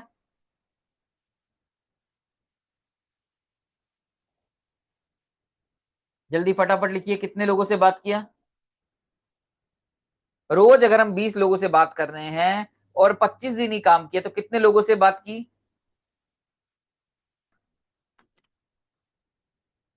हाँ बिल्कुल नीलम जी और असलम जी, आपने बिल्कुल ठीक कहा।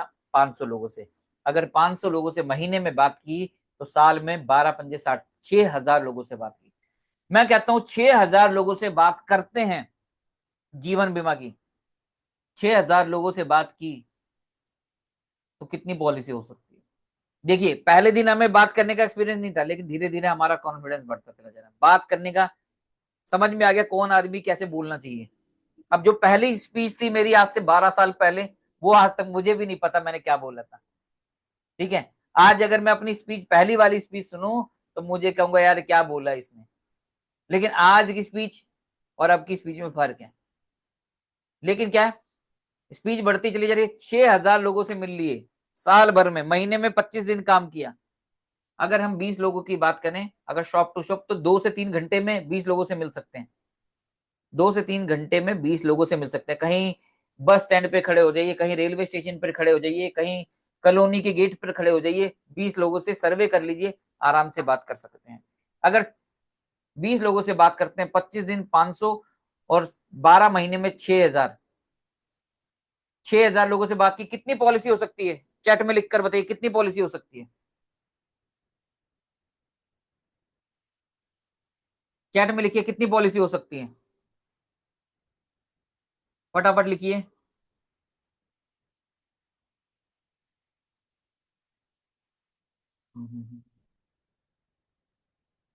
हाँ, बीएल जी कह रहे हैं 600। बाकी लोग भी बताइए। असलम जी कह रहे हैं 600, 10% तो है ही। कम से कम जो भी आपको लगता है। अलका जी कह रहे हैं 600 हो सकती हैं। बिल्कुल जी। किसी की 500 हो सकती हैं, किसी की 400 हो सकती हैं, किसी की 300 हो सकती हैं, किसी की 200 हो सकती हैं। कम से कम 100 तो हो सकती हैं। 100 भी हो गई तो भी आप देखिए कितना पैसा आप कमा लेंगे। बिल्कुल जी, नीलम जी कह रहे हैं 10% ना ना करें तो 10% तो मिलेगा ही मिलेगा। लेकिन हम लगातार बढ़ते रहें। तो मैं आपको एक चीज बता देता हूँ, आगे बढ़ते हैं इसको। अगर आप लगातार ये सोचकर चल रहे हैं मेरी प्रैक्टिस हो रही है, कस्टमर पॉलिसी नहीं ली, यार मेरा प्रोडक्ट नहीं लिया, तो मायूस हो जाएंगे। आप ये सोच के चलिए मैं उसकी हेल्प करने जा रहा हूँ, लोगों के, भगवान का काम करने जा रहा हूँ। जो अभी तक की स्पीच की बात करिए, भगवान का दिया हुआ काम मैं करने जा रहा हूँ। समझ लीजिए भंडारा बांट रहे हैं, मेरे को कोई किसी से मतलब नहीं है, ले ना ले कोई बात नहीं, मैं अपना काम कर रहा हूँ। अगर इसी तरीके से आप ये सोच के चलिए, मेरी कम्युनिकेशन बढ़िया हो रही है। मैं अपनी कम्युनिकेशन, देखिए कम्युनिकेशन का कोर्स करने जाएंगे ना, 1-1 लाख रुपए फीस लगती है। 1 लाख रुपए फीस लगती है कम्युनिकेशन कोर्स कहीं करने जाएंगे अच्छा सा। तो 1 लाख, 2 लाख, 5 लाख। आप ये सोचिए मेरी प्रैक्टिस हो रही है। पहले दिन मिला, प्रैक्टिस हो रही है, दूसरे दिन मिला, प्रैक्टिस हो रही है। अगर लगातार मिलता चला जा रहा हूँ, लगातार मिलता चला जा रहा हूँ, और लगातार लोगों से बिना डरे बिना रुके लगातार मिलता चले जा रहा हूँ,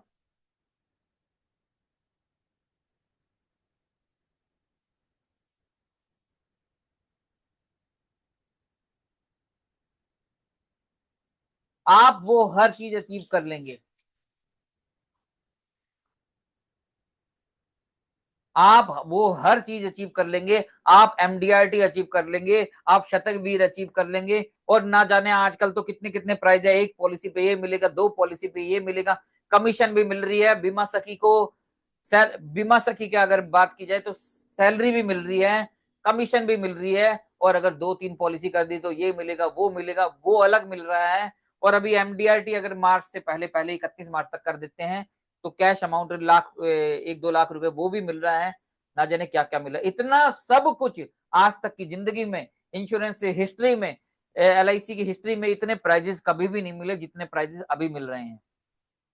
दोस्तों आप अब एमडीआरटी बन जाओगे, आप एमडीआरटी बन जाओगे, आप वो हर चीज हासिल कर लोगे। आप विदेशों में जाकर अपने देश का झंडा लहरा सकते हो। आप विदेशों में जाकर अपने देश में देश का झंडा लहरा सकते हो। ये एक मौका है, ये एक मौका है। देखिए हमारे पास, हम कोई आर्मी के कोई नहीं है, हम कुछ अलग नहीं है, लेकिन ये एक मौका है जहां विदेशों में जाकर अपने देश का तिरंगा आप अपना लहरा सकते हैं। इसके साथ ही आपको सैलरी प्लस में कमीशन प्लस में गिफ्ट, अनलिमिटेड, ना जाने क्या क्या मिल रहा है। सिर्फ आपकी देरी है कि आगे बढ़ने की, रुकना नहीं है दोस्तों, मैं आपके साथ में, लगातार इस साल पूरा आपके साथ में बना रहूंगा। हम लोग एक से एक ट्रेनिंग आपको देने वाले हैं, एक से एक प्लान कॉम्बिनेशन प्रेजेंटेशन आपको देने वाले हैं, जिससे आपका काम दिन दुगना रात चौगुना होने वाला है दोस्तों। सिर्फ आपकी कमिटमेंट चाहिए इसमें, आपकी कमिटमेंट होगी तो सब चीजें अचीव होंगी दोस्तों। हाँ बिल्कुल, नीलम जी कह रहे हैं बहुत अच्छा हो जाएगा अगर 100 पॉलिसी भी हो गई तो, और हर साल इंक्रीज भी होता रहेगा। बिल्कुल ठीक कह रही हैं।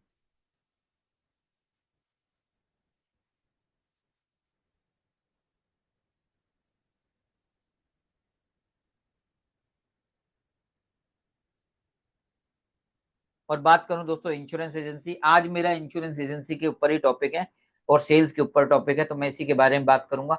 इंश्योरेंस एजेंसी और अदर प्रोफेशन में क्या है, डॉक्टर दोस्तों, डॉक्टर एक अच्छा प्रोफेशन है। एक एजेंट बोला कि यार मैं तो डॉक्टर बन जाता तो ज्यादा ठीक रहता है, इंश्योरेंस एजेंसी में नहीं फालतू में आ गया। तो उसको मैंने एक जवाब दिया कि क्या डॉक्टर अगर आज चाहे, उसकी क्लिनिक में खाली बैठा हुआ है, वो सोच रहा है यार मेरी क्लिनिक में कोई नहीं आ रहा, क्या डॉक्टर अपनी कॉलोनी में बाहर जाकर ये बोल सकता है किसी को मलेरिया है, कोई बीमार है,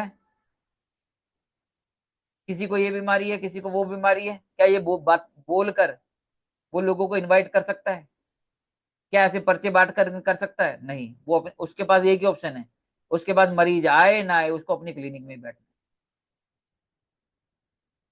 वो अपनी क्लिनिक में ही बैठा रहेगा।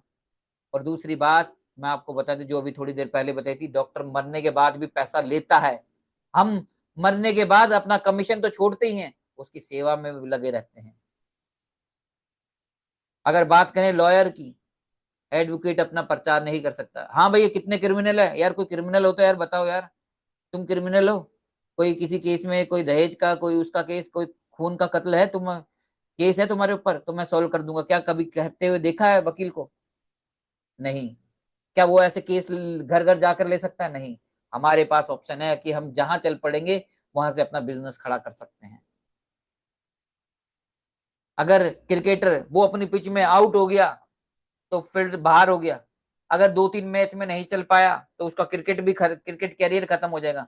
लेकिन हमारे पास बैटिंग ऐसी है कि अगर एक जगह आउट भी हो गए, एक आदमी ने पॉलिसी लेने के लिए मना भी कर दिया, तो दूसरे के घर में जाके बैटिंग शुरू कर दो, तीसरे घर में बैटिंग शुरू कर दो, चौथे आदमी के पास बैटिंग शुरू कर दो, कोई प्रॉब्लम नहीं है। हमारा हम जितना, जब तक आउट ना माने अपने आप को, तब तक लगे रह सकते हैं पिच पर।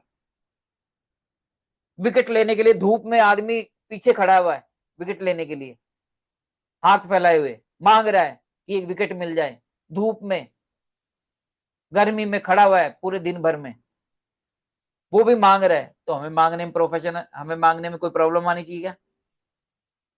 हम तो दुनिया का भला कर रहे हैं। तो हम भी विकेट लेने के लिए मांग, मतलब पॉलिसी लेने के लिए मांगने में कोई बुराई नहीं है। जॉब, जॉब की बात करें, 8-8 घंटे काम करना पड़ता है। अगर आज मेरी सैलरी मान लीजिए 30,000 रुपए, और मैं चाहूं अपने बॉस को बोलूं 50,000 दे दो, 1 लाख दे दो, होगी क्या? नहीं होगी। हर साल 10% इंक्रीमेंट होता है, और कई कंपनी में तो वो भी नहीं होता। स्ट्रेस इतना ज्यादा, 8 घंटे बैठना है, चाहे आपकी कमर दर्द हो, हाथ दर्द हो, बैठना ही है। आंधी हो, तूफान हो, 9 बजे 10 बजे ऑफिस पहुंचना ही है। लेकिन इंश्योरेंस एजेंट, जैसा कि मैंने बताया अभी, कोरोना में भी उनको हेल्प मिली। यहाँ आप अपने खुद के बॉस हैं, जब मर्जी मन किया काम कर सकते हैं। दिन के अगर 2 से 3 घंटे ईमानदारी से काम करोगे तो कम से कम 50 से 1,000, 1 लाख रुपए आराम से कमा सकते हैं, अगर कंटिन्यू काम करते हैं दिन में 3 से 2 घंटा। ये इंश्योरेंस एजेंसी की पावर है। तो बाकी किसी भी प्रोफेशन से आप करके देख लीजिए, यहां पर लाइफ लॉन्ग आपको रॉयल्टी आती है। डॉक्टर को कोई रॉयल्टी नहीं आ रही, लॉयर को कोई रॉयल्टी नहीं आ रही। आपने एक अच्छा रिन्यूअल खड़ा कर दिया, आप कहीं घूमने भी गए तो भी पीछे से कमीशन, लोग लोग पॉलिसी अपना प्रीमियम भरेंगे, आपको पैसा आएगा। आप कहीं विदेशों में घूम रहे हैं, लोग, अच्छा जो कस्टमर है, एक इंश्योरेंस एजेंट तो ये कहता है, मैंने एक इंश्योरेंस एजेंट से सुना था, वो कहता कि मैं तो ये सोच के चलता हूँ लोगों को नौकरी पे लगा रहा हूँ। मैंने कहा कैसे? कहता मैं जिसको भी पॉलिसीज बेचने जाता हूं मैं समझ लेता हूं अभी 20 साल मेरे लिए काम करेगा, कड़ी मेहनत करेगा और ये प्रीमियम भरेगा और उससे मेरा कमीशन आएगा। दोस्तों डॉक्टर की, लॉयर की, क्रिकेटर, किसी की भी पॉलिसी कर दो, समझ लो उसके प्रोफेशन से वो कमाएगा, प्रीमियम भरेगा, आपको कमीशन आएगा। तो एक तरीके से ये भी मानकर चलिए आप लोगों को नौकरी लगा रहे हैं अपने लिए, जाओ भैया काम करो, मुझे कमाकर प्रीमियम भरो और मेरा कमीशन उतना बढ़ेगा। तो ये माइंडसेट होना चाहिए, खाली माइंडसेट अगर आपका पॉजिटिव हो गया कि मैं लोगों को नौकरी लगा रहा हूँ। 4 चक्कर लगाने पड़ गए, 10 चक्कर लगाने पड़ गए, मैं कहता हूँ 10 चक्कर लगाने पड़े एक आदमी को, एक बार ही नौकरी लग गया तो 15 से 20 हजार आपको देगा कि नहीं देगा कमा के। आपने 4 चक्कर लगाए, 10 लगाए ज्यादा से ज्यादा, वो आपको 20 साल तक कमीशन देगा। ऐसा प्रोफेशन और कौन सा है दोस्तों। हर एजेंट को मिशन, विजन और वैल्यूज पर ध्यान देना चाहिए कि हमारा मिशन क्या है, विजन क्या है, कहां तक हमें आगे बढ़ना है, कौन से किस लेवल का काम करना चाहते हैं, क्या काम करना है, क्या काम नहीं करनी है, ऐसी वैल्यूज हमें बनानी होगी। दोस्तों समुद्र, इंश्योरेंस बिजनेस है ना, समुद्र की तरह है। इंश्योरेंस एजेंसी समुद्र की बिजनेस की तरह है। इसमें क्या है कि हम लगे हुए हैं,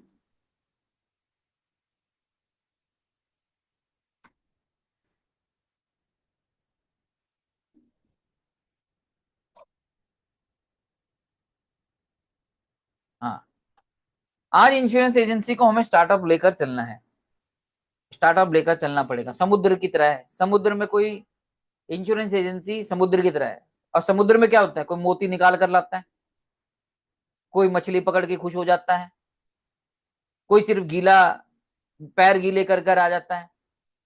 समुद्र सबके लिए समान है। आपको क्या चाहिए वो सब मिलेगा, मोती मतलब संपत्ति, मछली मतलब परिवार का पालन पोषण हो जाए और या फिर टाइम पास हो जाए, ऐसे जो चाहे वो ले सकता है, समय भी आपका है, परिवार भी आपका है। उसी प्रकार इंश्योरेंस एजेंसी है, कोई 5 करोड़ रुपए कमा रहा है, कोई साल का 50 लाख कमा रहा है कि खुश है, कोई परिवार को पाल कर खुश है, और किसी का बेचारे का टाइम पास भी हो रहा है। कोई 1 लाख भी साल का नहीं कमा पा रहा है, जस्ट टाइम पास कर रहा है। जैसा सपना, जैसा सपना वैसी सोच, निकला समय तो रही न सोच, टाइम पास किया था जिसने आज बाल नोच रहा, आज बाल रहा है नोच। जैसा सपना वैसी सोच, निकला समय तो रही ना सोच, टाइम पास किया था जिसने आज बाल रहा है नोच। तो एजेंसी सबके लिए सेम है। आपको क्या चाहिए, विजन। दोस्तों मैं कहता हूं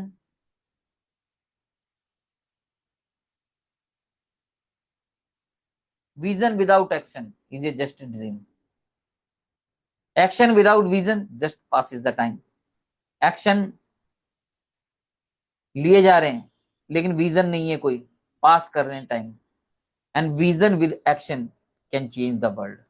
विजन होना चाहिए, मुझे 5 साल के अंदर इंश्योरेंस एजेंसी के अंदर क्या हासिल करना है, एमडीआरटी सीओटी टीओटी करना है, कितने हजार एजेंटों को मुझे सर्विसेज देनी है, ऐसा विजन लेकर चलना है। मुझे उसके लिए क्या क्या काम करना पड़ेगा, कितना ट्रेनिंग लेना पड़ेगा, कितना इन्वेस्टमेंट करना पड़ेगा, कितना सीखना है, ये सब चीजें आपको एक्शन लेना पड़ेगा।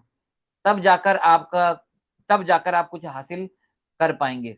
विजन वह नहीं है जो आंखों से दिखता है, विजन वो होता है जो मन की आंखों से देखा जा सकता है। कल्पना, कल्पना की उड़ान हमें वहां तक ले जाती है, दिमाग जो सोच सकता है उसको हासिल भी कर सकता है। दोस्तों हम और आप जिस दिन जो भी सोचते हैं वो भगवान के द्वारा सैंक्शन कर लिया जाता है। क्या कर लिया जाता है, सैंक्शन हो जाता है।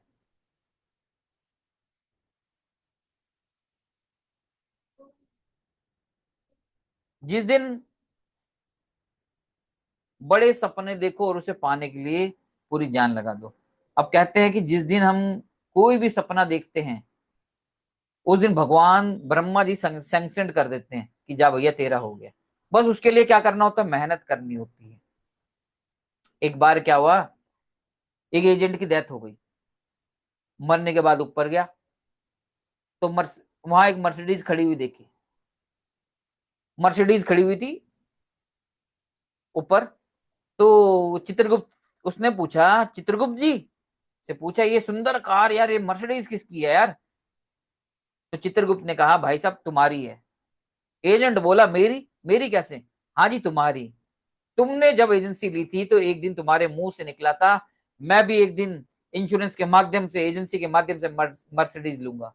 तुम्हारे मुंह से निकला और ब्रह्मा जी ने इसे सैंक्शन कर दिया। अब गाड़ी तो तुम्हारे नाम से सैंक्शन हो गई, लेकिन तुम्हें मेहनत करनी थी, मेहनत करके इसको नीचे उतारना था, और मेहनत तुमने की नहीं, इसलिए ये कार यहीं पड़ी रह गई। काश तुमने उसे नीचे ले जाने के लिए जोर लगाया होता और मेहनत की होती तो इसे नीचे मिल जाती। इसी तरीके से कुछ और आगे बढ़ा तो एक और आलीशान मकान, बंगला दिखाई दिया। बोला ये मकान, ये बंगला किसका है? चित्रगुप्त ने कहा ये तो आपका है। एजेंट ने बोला यार मेरा कैसे है ये? बोला हाँ ये तुम्हारा, तुमने एक दिन सोचा था ऐसा बड़ा मकान बनाऊंगा, तुमने सोचा, ब्रह्मा जी ने सैंक्शन कर दिया। अब जरूरत थी तुम मेहनत करते, जोर लगाते, इस मकान को उतार कर नीचे ले जाते, वह सब तुमने किया नहीं, इसलिए मकान यही रह गया। तो दोस्तों विजन हमारा जो भी होगा, सपने हमारे जो भी होंगे, अवश्य पूरे होंगे। सिर्फ जरूरतें होती हैं उन सपनों को साकार करने के लिए, मेहनत करने के लिए। विजन बनाओ, लक्ष्य बनाओ, और बड़े सपने अचीव करो।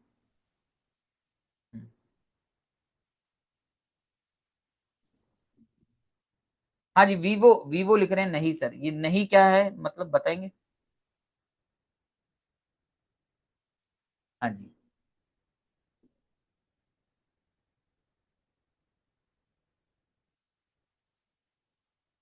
हाँ जी, वीवो V2334, हाँ जी, यहाँ पर लिखा था इन्होंने कि नहीं।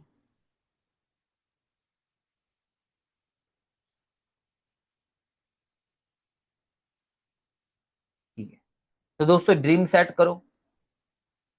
क्या ड्रीम है आपका? ड्रीम बड़ा से बड़ा, अगर सोचना ही है तो बड़ा से बड़ा ड्रीम सोचो। लेकिन जब बड़ा ड्रीम हमें लगता है इम्पॉसिबल है, तो उसको मैं ये कहता हूँ, अगर जो चीज इम्पॉसिबल लग रही है, उस ड्रीम को टुकड़ों में बांट लो तो वो पॉसिबल बन जाएगी। छोटे छोटे स्टेप करिए, जैसे रोज 20 लोगों से मिलना है, ना बोले हाँ बोले मुझे तो 20 लोगों से मिलना ही मिलना है। सस्पेक्टिंग प्रोस्पेक्टिंग की बात करूं, तो हर आदमी को एक सस्पेक्ट की नजर से देखना चाहिए। जैसे आप सीआईडी देखते हैं, कोई क्राइम पेट्रोल देखते हैं, तो वो कहता है यार इस आदमी ने जुर्म किया होगा, सस्पेक्टिंग के हिसाब से देखें। तो आज के बाद ये आदमी, हम अधिकतर लोगों से तो क्या देखते हैं, यार ये तो अमीर आदमी है, इसने बीमा ले रखा होगा, यार ये तो गरीब आदमी है, ये तो बीमा लेगा ही नहीं।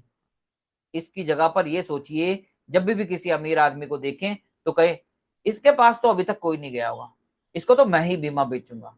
और जब किसी गरीब को देखें, इसने तो अभी बीमा ही नहीं लिया होगा, इसको मैं बीमा बेचूंगा। मतलब पॉजिटिव साइड देखिए। एक होता है प्री अप्रोच, एक होता है अप्रोच। प्रोस्पेक्ट के जाने से पहले हमारी कुछ तैयारी होनी चाहिए, जिसे हम प्री अप्रोच कहते हैं।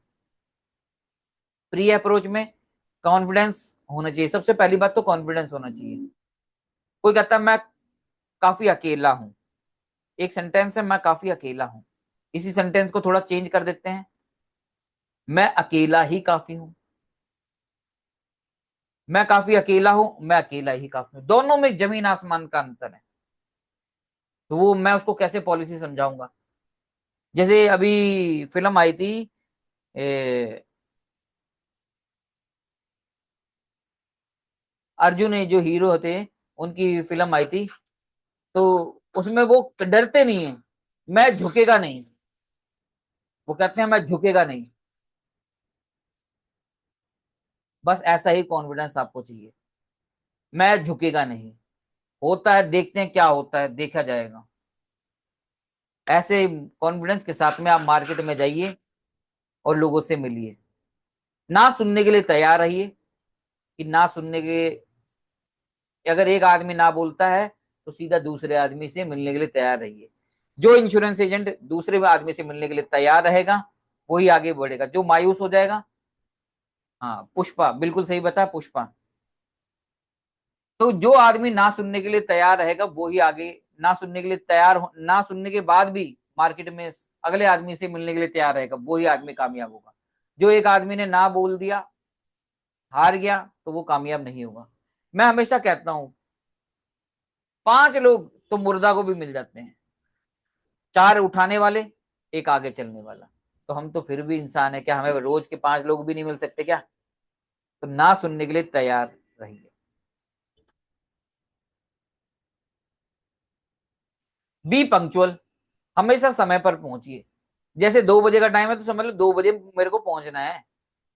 अगर आप 2:30 बजे पहुंचेंगे तो कस्टमर को तो बहाना चाहिए। और जो आदमी, कस्टमर कहता है यार जिस पॉलिसी को बेचने से इसको कमीशन मिलने वाला है उस पर भी समय पर नहीं आ रहा, तो कल को मेरे को मेरी फैमिली को क्लेम दिलाना होगा। जब इसको कमीशन मिलेगा भी नहीं, तब ये क्या आएगा? समझ रहे हैं? तो इसलिए कस्टमर उस आदमी से पॉलिसी नहीं लेता जो पंक्चुअल नहीं होता। पंक्चुअल होने के लिए समय पर पहुंचे।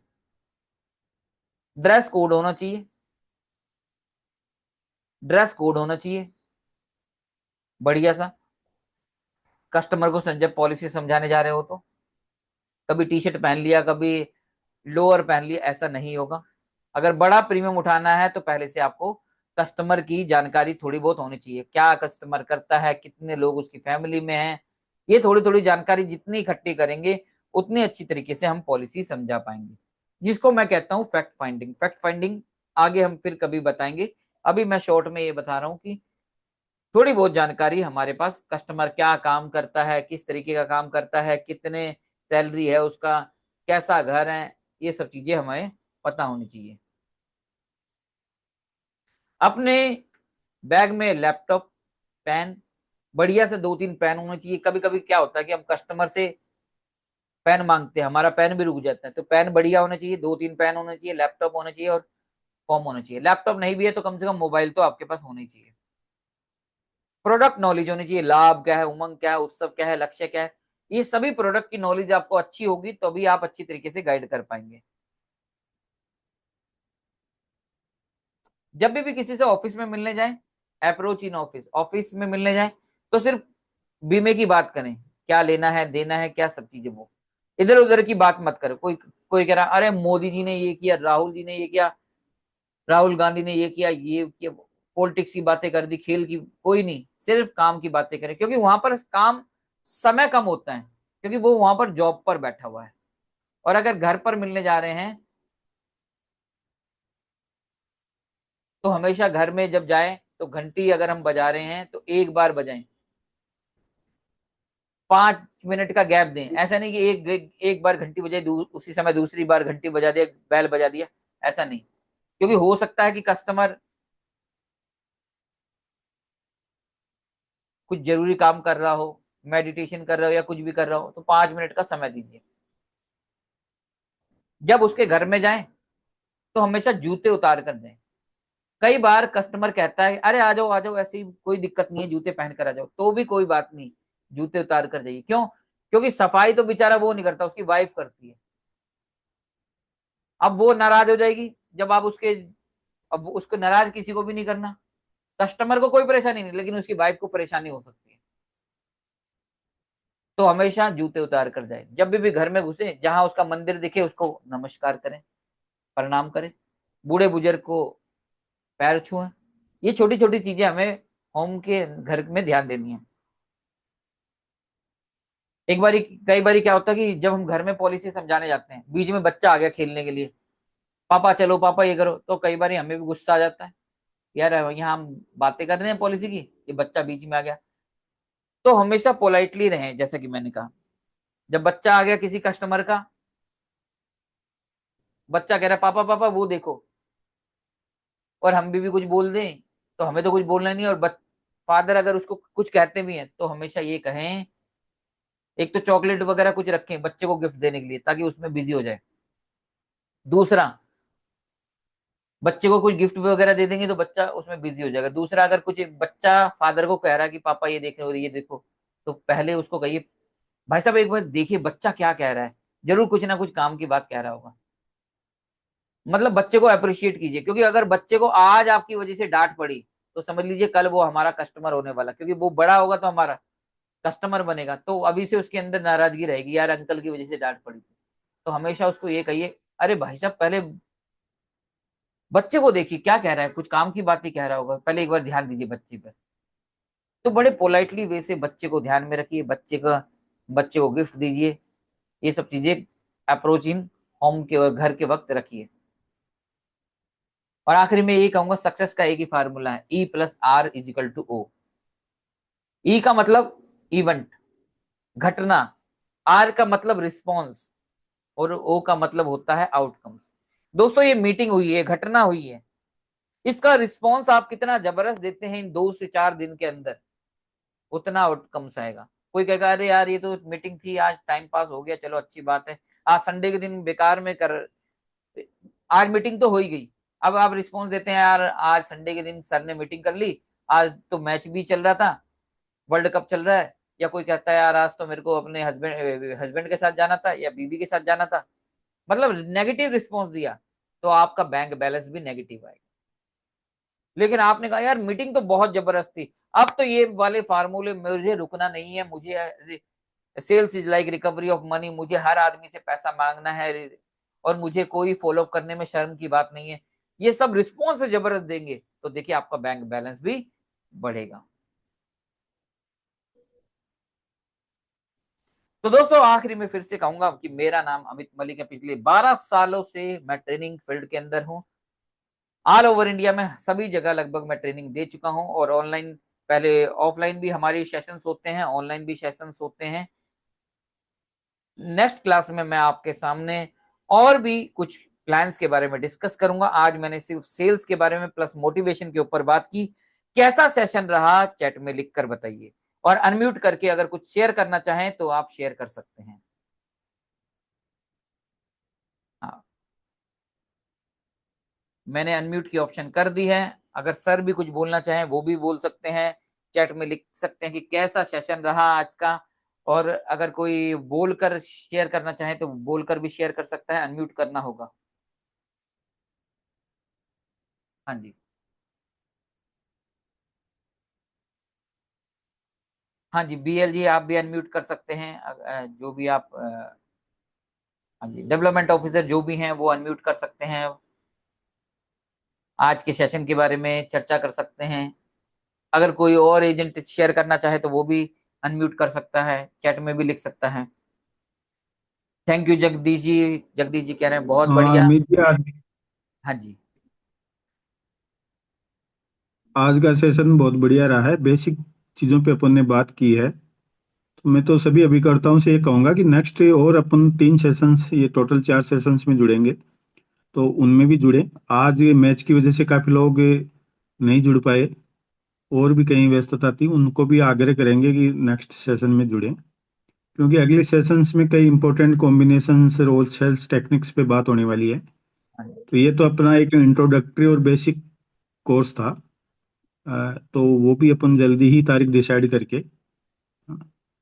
ये करेंगे। तो पूरे जोश उत्साह के साथ बने रहें, अपन कुछ ना कुछ सीखते हुए आगे बढ़ेंगे। बिल्कुल। और कुछ बोलना चाहें तो अपना अनुभव शेयर करें हाँ जी, और सभी भी से। कोई डेवलपमेंट ऑफिसर हैं तो वो शेयर कर सकते हैं, और एजेंट भी शेयर कर सकते हैं। जो बिगड़ता है वो भी कर सकते हैं। हाँ जी, अभिकर्ता भी शेयर कर सकते हैं।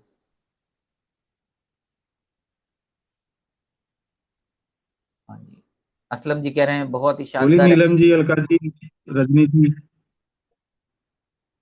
हाँ जी, सभी लोग बोलने की कोशिश करें, शेयर करने की कोशिश करें, जब टू वे कम्युनिकेशन होगा तब और मजा आएगा। हाँ जी। हाँ, रजनी जी, अलका जी, असलम जी, कोई भी आप शेयर करना चाहें, मोती जी, हाँ नीलम जी, हाँ ललित जी, पृथ्वीराज जी, कंचन जी, और जगदीश जी।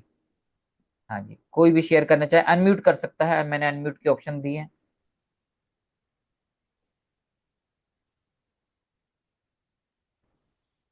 हाँ जी। गुड आफ्टरनून सर, आवाज आ रही है मेरी? हाँ जी, आवाज आ रही है जी, बिल्कुल आ रही है जी। Good afternoon sir. हम्म, सर बहुत अच्छा लगा, और वही सब क्वेरी जो हमारे मन में चल रही थी, आज आपने उन्हीं सब का रिप्लाई दिया। तो एक हमारा भी मोटिवेशन है, वो गेन हुआ है कि हाँ, ये कस्टमर कैसे अपन ट्रीट कर सकते हैं, फेस कर सकते हैं। हम्म, क्योंकि बहुत सारी क्वेरी सर यही थी कि हाँ, कस्टमर ये बोलते हैं, अपन को ये क्या करना है, क्या कहना है, कहाँ से स्टार्ट करें, कैसे क्या बोलें। तो उन सब चीजों में बहुत अच्छा हमें मिला है सर इसमें, ट्रेनिंग में। हम्म, हम्म। ठीक है। हाँ जी, और कौन शेयर करना चाहेगा? नीलम जी लगातार पूरी मीटिंग में जवाब दे रही थी हर चीज का। तो पार्टिसिपेट ऐसा ही होना चाहिए, लगातार कुछ ना कुछ एक्टिविटी। मैं कहता हूँ एक्टिविटी से ही प्रोडक्टिविटी बढ़ती है। जो आदमी एक्टिविटी करेगा किसी भी चीज में, उसकी प्रोडक्टिविटी बढ़ेगी। जो भी एजेंट इसमें लगातार सवाल जवाब कर रहे थे, जो जवाब दे रहे थे, वो जरूर ध्यान से सुन रहे थे और उसका जवाब भी दे रहे थे। हाँ जी, और कौन शेयर करना चाहेगा?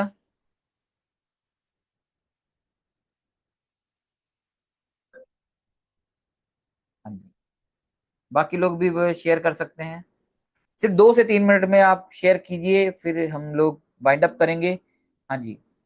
हाँ जी, अलका जी कुछ कहना चाहती हैं तो अनम्यूट कीजिए। हम्म। Good afternoon sir. हाँ जी, गुड आफ्टरनून जी। सर आज आज की मीटिंग बहुत अच्छी थी आपकी। बहुत कुछ सीखने को भी मिला आपसे। हम्म। बट है ना सर, अपन किसी से बात करते हैं ना तो LIC से पॉलिसी से ज्यादा म्यूचुअल फंड में इनमें बोलते हैं कि बहुत ज्यादा इन्वेस्ट मिलता है, अच्छा ब्याज मिलता है। तो LIC के अंदर कोई इंटरेस्ट कम दिखाता है अपना। हाँ, उन्होंने लगाए हैं, यूलिप में लगा रहे हैं। हाँ जी। वो यूलिप में लगा रहे हैं, तो हमारे पास ये निवेश प्लस और इंडेक्स प्लस दो एक प्रोडक्ट हैं। उनके बारे में हम बता सकते हैं, अच्छा रिटर्न आ रहा है उसमें। ये इसमें म्यूचुअल फंड में इन बोलते हैं कि मैं ना LIC में तो वैसे भी ब्याज कम मिलता है। और वही चीजें जो आपने बताई थी कि किसी कस्टमर के पास में जाते हैं तो क्या मिलता है, तो वो ये बोलता है कि आप लोग तो एजेंट हो, हमसे वो पॉलिसी आपको कमीशन मिलता है इस चीज का। हाँ, तो मिलना चाहिए कि नहीं मिलना चाहिए? काम करेंगे, 10 लोगों से मिलते हैं, दस तो लोगों से अपन वो मिलते हैं तब एक आदमी पॉलिसी लेता है, तो मिलना चाहिए, ये तो कोई गलत बात नहीं है। और जब अगर वो आप भी कोई बोलते हैं कि जॉब आप करते हो हमसे तो इसमें ना जुड़े हुए हैं, पहले से पॉलिसी है या हमारे पास पहले से एजेंट है, तो कुछ तो ये प्रॉब्लम रहती है कि ना कोई जल्दी से LIC के लिए जाता ही नहीं है, ना इंटरेस्ट ही नहीं दिखाता हाँ, अपना। देखिए इसके लिए ऑब्जेक्शन हैंडलिंग होनी चाहिए। कोई अगर ऑब्जेक्शन ले रहा है तो अच्छी बात है, इंटरेस्टेड है। कि अगर कोई ऑब्जेक्शन लेगा नहीं, मान लो अगर सभी लोग रेडी हो जाएं कि मेरे को बीमा चाहिए, जी सर। तो पुलिस का बंदोबस्त कराना पड़ेगा। ये लाइन लग गई एजेंट के घर पे। शरा दूध बेचने के लिए घर पर जाना पड़ता है। जी सर। शराब बेचने के लिए किसी के घर पे जाते हैं कि शराब ले लो, शराब ले लो, उसके पास लोग जाते हैं। तो हम कोई अच्छा काम करते हैं तो हमें लोगों तक जाना होता है। किसी भी बड़े से बड़ा कोई भी काम, महान से महान, महात्मा गांधी जी हो चाहे कोई भी हो, बड़े से बड़े काम के लिए लोगों तक पहुंचे। लोग उन तक नहीं आए, लोगों तक वो पहुंचे। तो ये समझ के चलिए कि ये काम है ना, हमें जो इतनी बड़ी कमीशन, एक बार पॉलिसी करोगे कमीशन कितनी बार आएगी? 20 साल तक, 10 साल तक, 15 साल तक आएगी कि नहीं आएगी? तो उसके लिए एफर्ट तो करना पड़ेगा। जो चीजें, जितना बड़ा अवार्ड है, उसके लिए उतनी मेहनत तो करनी पड़ेगी। तो जी जब सर, भी बिल्कुल कोई बिल्कुल। पॉलिसी ना ले, तो कभी ये मत सोचिए कि उसकी गलती, ये सोचिए कि मेरी गलती है कि मैं इसको समझा नहीं पा रही, मैं नहीं इसको सर, समझा नहीं आज पाई। अभी आज देखिए, आपकी अब जो अगर मैं मीटिंग कह थी। दूं, अभी मर्सिडीज गाड़ी है, शोरूम से निकली है, 1 लाख रुपए की मिलेगी। अभी लाख रुपए निकाल कर लेकर आएंगे कि नहीं लेकर आएंगे? जी बिल्कुल सर। डॉक्टर कह रहा है अभी तुम्हारी किडनी में समस्या है, अगर आज किडनी का ये दवाई नहीं लिया ना, ये 1 लाख रुपए की, तो किडनी दोनों खराब हो जाएंगी। 1 लाख लेके आएंगे कि नहीं लेके आएंगे? यानी पैसा था लेकिन हम नहीं निकलवा पाए। तो हमें अपना लेवल, जो माइंड का लेवल है, वो बढ़ाना पड़ेगा। अब कोई आदमी 1 घंटे के अंदर 10,000 कमा रहा है, कोई आदमी सोच रहा है मैं रोज एक दिन में 500 रुपये हो जाए दिहाड़ी, तो मेरा आज का सही हो जाएगा। कोई मजदूर कह रहा है 500 रुपये आज की दिहाड़ी मिल जाए बस सही हो जाएगा। कोई कह रहा है मेरे पास आज 10,000 नहीं आए तो मैं तो घाटे में हो जाऊंगा, मेरी दुकान तो। और 1 लाख रुपए अंबानी के लिए कम है कि ज्यादा है रोज का? कुछ भी नहीं है। वो कहेगा 1 लाख में तो मेरा कुछ भी नहीं होगा, बिजली का बिल भी नहीं होगा जिस बिल्डिंग में रहता होगा वो, तो उसके लिए 1 लाख कुछ भी नहीं है। वो कहेगा मेरे को तो करोड़, 10 करोड़ चाहिए रोज के, 100 करोड़ चाहिए उसके लिए। तो उतना हमें प्रिपेयर करना पड़ेगा, उतना सीखना पड़ेगा। ये सर ये रखिए कि हमें सीखना है लगातार, छोटी ठीक छोटी है। चीजें। जैसे आज हमने सेल्स के बारे में कम से कम इतना सीख लिया कि लोगों के पास पैसा है, मुझे वो पैसा निकलवाना है। कुछ ऐसी मीठी बातें बोलकर, कुछ ऐसा प्रोडक्ट नॉलेज देकर, कुछ उसको ऐसी चीज देकर वो पैसा निकलवाना है। नो सर, आज आज की मीटिंग में हमें बहुत कुछ सीखने को तो मिला ये आपसे। ये बातें दिमाग में रखिए। जरूर फॉलो करेंगे सर। हाँ जी, धन्यवाद। हाँ जी, हाँ जी। और कौन शेयर करना चाहेगा?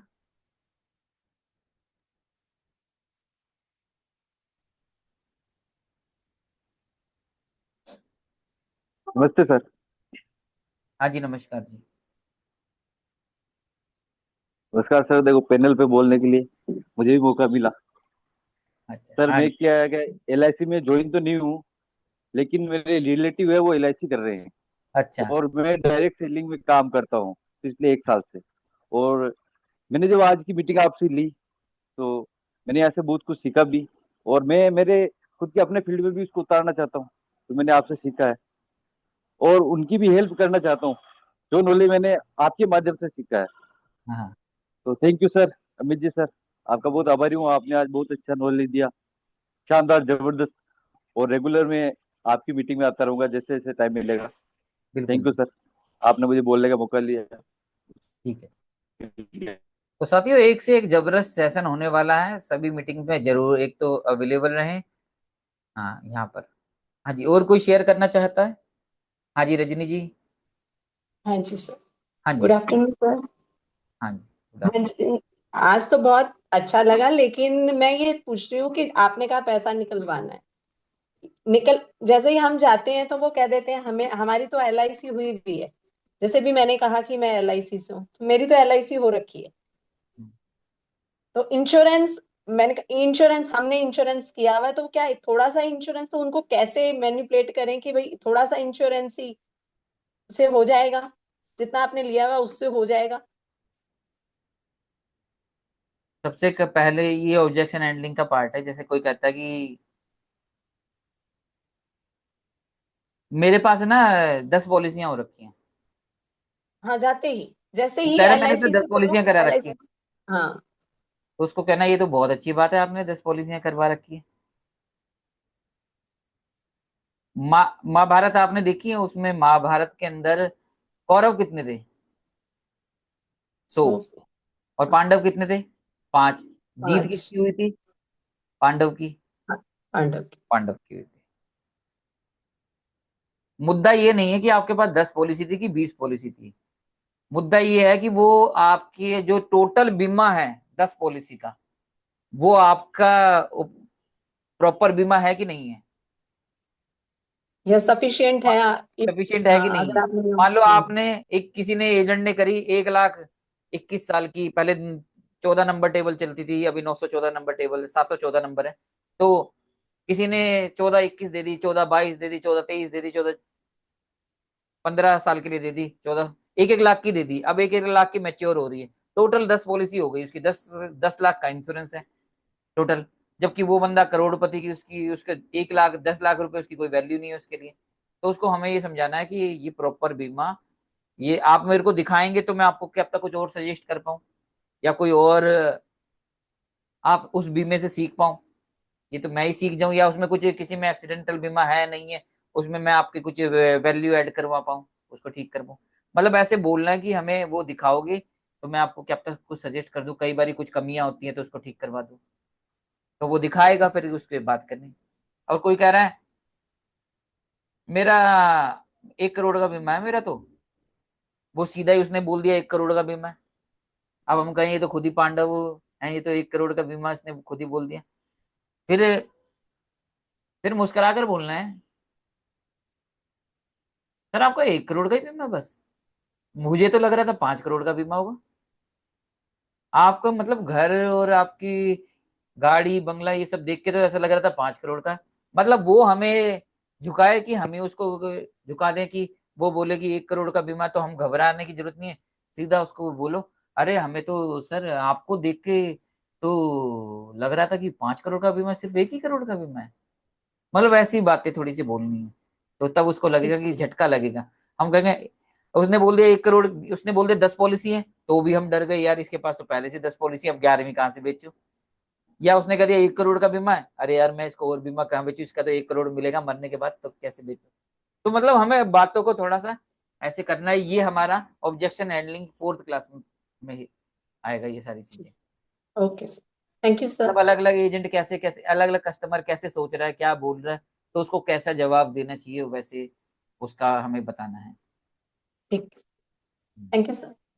और एक चीज मैं आपको अभी एक चीज बता देता हूँ, अभी किसी ने पूछा था म्यूचुअल फंड के बारे में, पूछा था, आपने पूछा था कि किसी और ने पूछा था, तो मैं आपको बता दूं कि एक होता है सेव एंड क्रिएट, एक होता है create and save. Save and create mutual fund में आपको 20 लाख रुपए चाहिए, 50 लाख रुपए चाहिए, तो आप हर साल 1 1 लाख रुपए जमा कर रहे हो, तब जाके 20 साल में वो फंड बनेगा, होगा कि नहीं होगा। लेकिन आज मर गए 2 साल के बाद ही, तो क्या वो फंड मिलेगा 20 लाख 50 लाख, नहीं मिलेगा। लेकिन इंश्योरेंस एक ऐसी था, इंश्योरेंस के अंदर फार्मूला चलता है क्रिएट एंड सेव, आज ही 20 50 लाख का बीमा ले लिया, और फिर क्या करें, फिर जमा कर रहे हैं हर साल की किस्त, जब जीते जी भी वो फंड मिलेगा 50 लाख, और अगर मर गए आज ही तो भी वो फंड मिलेगा कि नहीं मिलेगा। तो पहले दिन से ही क्रिएट हो गया, जबकि म्यूचुअल फंड में अवेलेबल नहीं है। ये छोटा सा एक एग्जांपल बताया मैंने, बाकी और भी कई इसके आंसर हैं, अलग अलग आंसर, अलग अलग चीजों के कई आंसर हैं, वो हम लोग 4th क्लास में डिस्कस करेंगे लास्ट में। जब हम पहले तो हमारा काम है लोगों, हमारे अंदर हिम्मत आए, कॉन्फिडेंस आए कि भैया लोगों से मिलना है, लोगों से और कोई भी सेल नहीं कर पा रहे तो हमेशा ये सोचो कि मैं, मेरे अंदर कमी है, उसको मेरे को ठीक करनी है। क्योंकि डॉक्टर भी है, एक डॉक्टर का प्रोफेशन है, वो 20 साल पढ़ाई कर रहा है, फिर एमबीबीएस कर रहा है, फिर 5 साल किसी डॉक्टर के अंडर में काम कर रहा है, किसी हॉस्पिटल में काम कर रहा है, तब जाके वो सीखता है, तब वो जाके इंडिपेंडेंट काम करते हैं। और हाँ, अभी हमें हुए कितने साल है, 1 साल 2 साल, ज्यादा ज्यादा 3 साल, तो हम तो पहले दिन से ऑपरेशन कर रहे हैं, तो कभी भी सक्सेसफुल हो रहा है, कभी नहीं हो रहा, तो उसको ठीक करते चले जाना, लगातार सीखते चले जाना, हो जाएगा, सब आसान हो जाएगा। लेकिन लगातार कस्टमर से मिलते रहिए, लगातार कुछ ना कुछ सीखते रहिए, एक रजिस्टर मेंटेन करिए, 200 पेज का एक रजिस्टर मेंटेन कर लीजिए आज से ही, कि मुझे जिंदगी भर इसमें नोट्स बनाने हैं, नोट्स बनाने हैं और सीखता रहना है। अगर आप वाकई में कामयाब होना चाहते हैं तो एक मोटा रजिस्टर ले लीजिए, उसी में लिखिए, कहीं कभी हम 2 पेज पे लिख लेते हैं, कभी कोई पेज मिल गया उस पर लिख लिया, ऐसा मत करिएगा। इसमें आगे बढ़ना चाहते हैं, करोड़ों रुपए कमाना चाहते हैं, तो सीखना पड़ेगा, जीतने के लिए सीखना जरूरी है। हाँ जी, हाँ जी, और कौन शेयर करना चाहेगा।